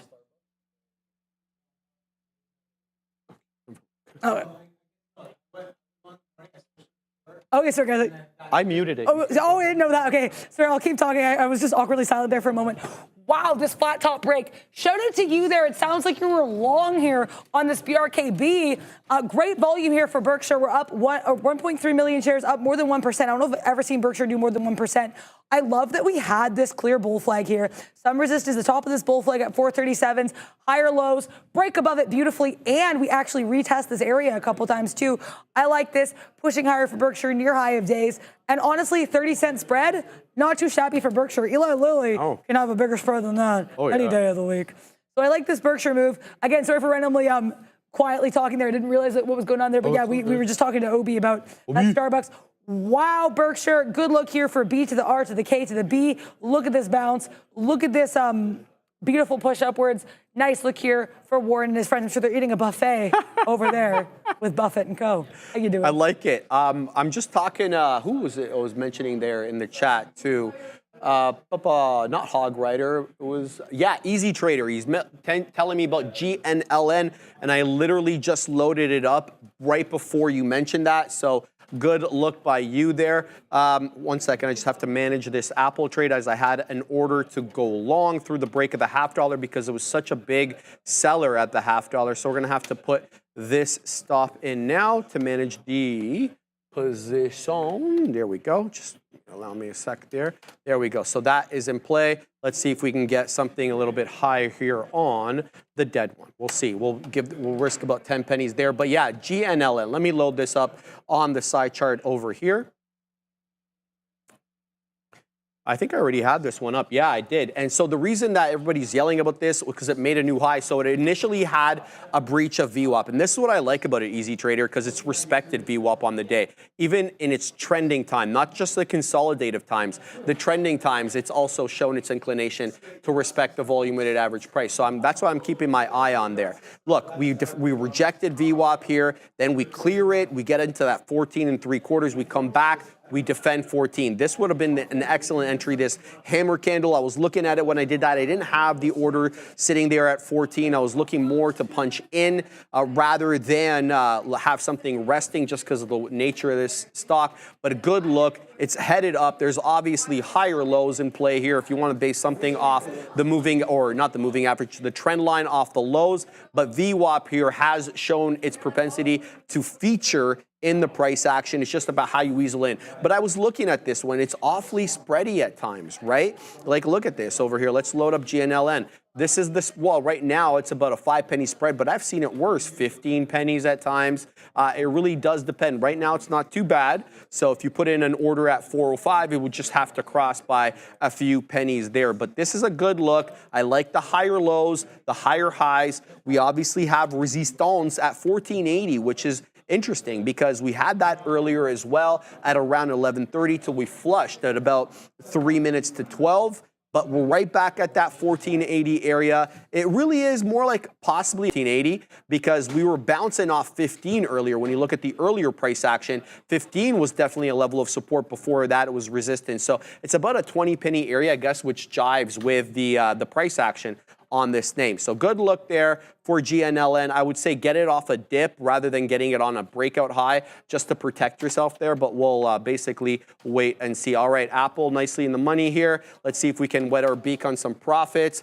Let's put up the other area here at 75s. We'll wait there for that possible move. There is obviously an area of resistance that I need to concern myself with, which is 222. We did defend that area generally a little bit before giving way, and there was a big drop right there when we broke through 222. I was trying to long it there. As you can see, I was like longing up a storm, and it just did not care about 222. The reason I wanted to get into 222 is because it was defending that area, both in the pre and after. I'm like, oh, whoa, look, there's a lot of interaction with Apple and 222 today. Well, Apple doesn't care about my feelings. It doesn't give a, you know what. So, that's really mean of it. Yeah, it's okay, Dara. We'll forgive it, no problem. That's good. How about you? I do care. Well, I do care in the long term. But on this day, it's not going to affect me all that much. But I'm looking now, moving in. Let's see if we can get something at around the 75 penny area. Otherwise, you know, we're going to let this one go if it breaks the $0.5. So long, wet my beak, looking for some more moves up. But the zig and zag is just not done on the future.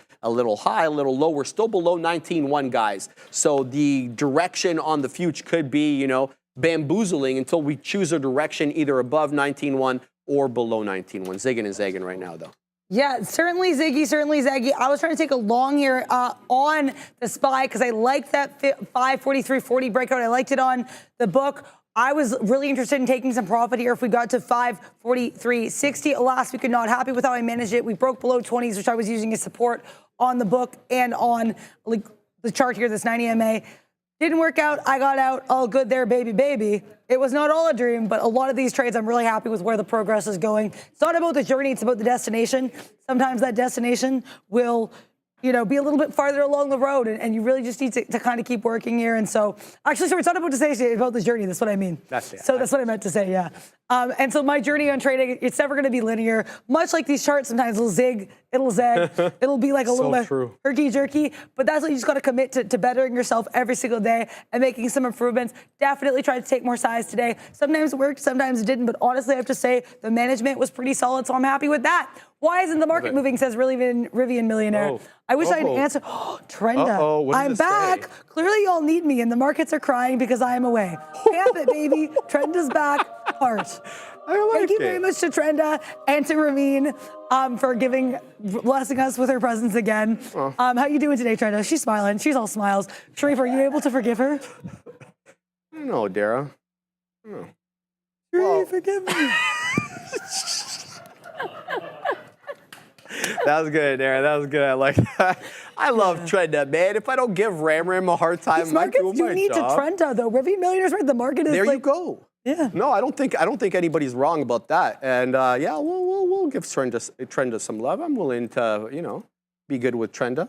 All right, so we're back in the dead one here. We're nice, like 11 pennies in the money. I added at the $0.5 break, so we wet our beak. It came back against me, came back into that $0.5. I liked what I saw. I liked the higher low. So I did add at that 50 penny level again, wetting my beak. I don't want to let Apple off the hook here as it trends up, but I also don't want to hold it because it got me into some trouble. So we're going to continue to add scalp, and try to make some of the money back that we lost today on that position that went against us unknowingly. I'm still looking at that 75 penny area. There is some price action resistance at 75. It takes us back to the double top that we put in at 10.15 this morning. So it's a good look. There's some size here at 48 just got removed. There it goes. All right, so here we go on Apple. Let's see if we can get into 69s, wetting our beak at 69s because what's life without whimsy? But, you know, as per usual, we're going to have to pack our patience before we get the fill. Printing 65s right now. The future possibly curling up here into 19.1. We'll have to see if we get a 19.1 touch before I get up. I've got a few more minutes, Adara, before I got to get up. Yesterday, I got to give myself a bit more buffer time because I wasn't able to load up all the charts. Oh, no. Yeah, it's all good. It's not a you know, a big deal or anything. So we'll print there. Oh, just shorted for whatever reason there on Apple. There we go. So we'll wet our beak. Done there. Trade at 69s. Happy with this trade. Let's see if it can continue to move up. I'll add again if it dips into whatever the 60 penny area. It's incrementally putting higher highs and higher lows. I'll just keep adding and taking it out as it keeps dipping. Apple looks like it's on the way up. If it blows through 75, on a closing basis, look for a possible continuation first into 222 and then possibly 223. I'm looking at that 10.15 double top that we put on AAPL. It was at 221.75. If we can get above this level over here, we're going to be looking at 222 as a next level of resistance. Above 222, I would submit to you that we probably go into that 223 area. Although there is this 220, 240, 50 area that could pose some problem. Here comes 70s. So let's see if we can break through 75 Adara. Apple getting off the schneid, as my friend Neil likes to say, who's not here today. Oh, wow. Now I see this level on Apple, this 220.50. Silly Sherry. Should have been long there. Anyway, but let's see if we can move up first, I guess, through that $0.75 break. Yeah, let's certainly see. And the thing is, too, is we got back in the SPY long because sometimes, like I said, and again, I want to shout out, there was a lot of conversations last week with Neil and Obi about this, and we were talking about this as well when that day of Amazon earnings as well, on day one earnings when you were out. But basically, sometimes the trade's not going to work out the first time. You have to have the confidence to get back in. My first SPY long didn't work here. Am I back in? Oh, heck yeah. Yes. We came back to that area. I got in a little bit higher than my initial position, so got involved now, 543.44s. Initially was involved 41s, risking here into 30s, much tighter because, man, do I want that breakout. I want so much smoke. I can taste it. Someone was saying, why long the market here? Honestly, though, look at this 5-minute uptrend on the SPY. To me, I think it makes sense. Everyone's going to have their own kind of levels. And to be clear, I'm very aware here of that resistance we're running into, that previous support at 543.60. Definitely aware of that. Willing to take out some here, but also I'm willing to try this long. We're like about 10 pennies in the money right now. Decent size position. One of the larger size will usually take on the SPY, so I'm comfortable with that. Let's get going with that SPY. Also, speaking of things that are long, we've got how are you doing over here? I'm just going to say bye to everybody before I take off. But Adair is absolutely killing it today. I'll see everybody at the big screen in about 5 minutes. You were also absolutely killing it today. You're like, no, honestly, get shout out to the meta, shout out to that Apple long. I want to shout out Sharif as well for the lessons every single day. Killing it. I love that lavender. You can see Sharif and the mustache over there in that green screen. But before we go over here, I want to take a look at some other things here as the SPY continues to kind of hopefully cook. Right now, it's just kind of like I've preheated the oven a bit there for that SPY trade. We had AMD, a couple people asking about AMD long, and I have to say, I love the look of AMD here. And the reason I love the look of AMD here is look at how this thing is sitting near VWAP. And it's not just, I'm going to push back the chair. Look at that. We had this chop and turn, this consolidation here, 139, kind of 80s to 60s, push lower.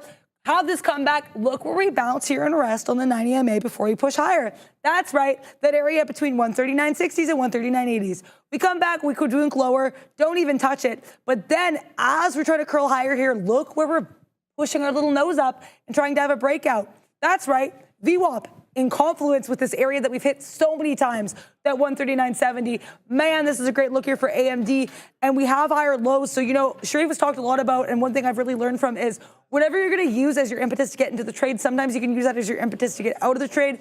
If you're looking at higher lows, like, oh, maybe I'll get out if there's a lower low. You know what I mean? Something like that. So I think that's a clear look. There's also some previous levels that we jumped around here for profit taking, 140.10s.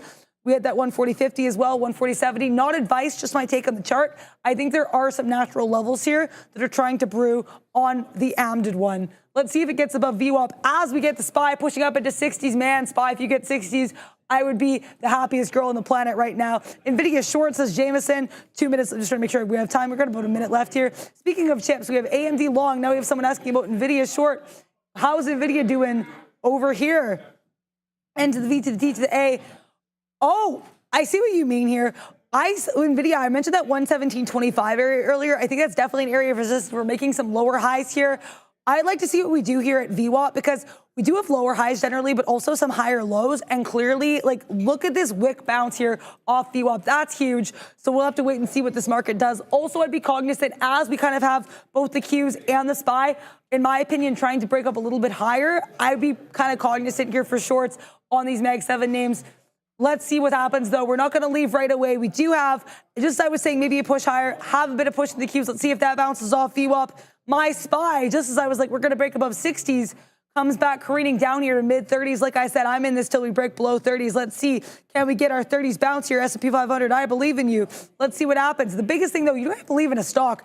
Above anything, you have to believe in yourself. You have to have the confidence, the confidence, and believe in your growth. And that's the biggest thing I've learned this entire week that I've learned today. Looking at the P&L here, let's see how we go, because I usually don't look at it while I'm trading, but I am happy to say I'm up on the day. Lost a little bit from the top, unfortunately, but happy with the trades made, ready to do some aggressive journaling, and I'm also ready to pass you on all over in just a moment here, but not right this second, to Sean and to Obi. We're going to keep talking here, though, guys. Thank you very much to Bears vs. Bulls for saying way to go on SPY. Ironically, SPY is my weakest name, actually, of the day, which is a little bit sad, but please, this bunch to say my strongest names of the day are Starbucks and Tesla. So, Tesla, thank you for being up on that. There, let's go. Market falling here. We're going to fall and throw it now, though, over to the desk. Let go. Yo, let's go, everybody. We are having a hot dog moment right now. What's up, Obi? How's everyone doing? We are now short the market. I mean, I don't know. I'm just sitting here ready to explode. Thank you, Adara, for that throw over right there. That's nice. Yeah. Don't worry about it. Don't worry about it. I'm over here. Right now, Sharif just running around getting ready to bring you these symbols of the day. But look at what we've just been doing. Boom, boom, boom, boom, boom. Short.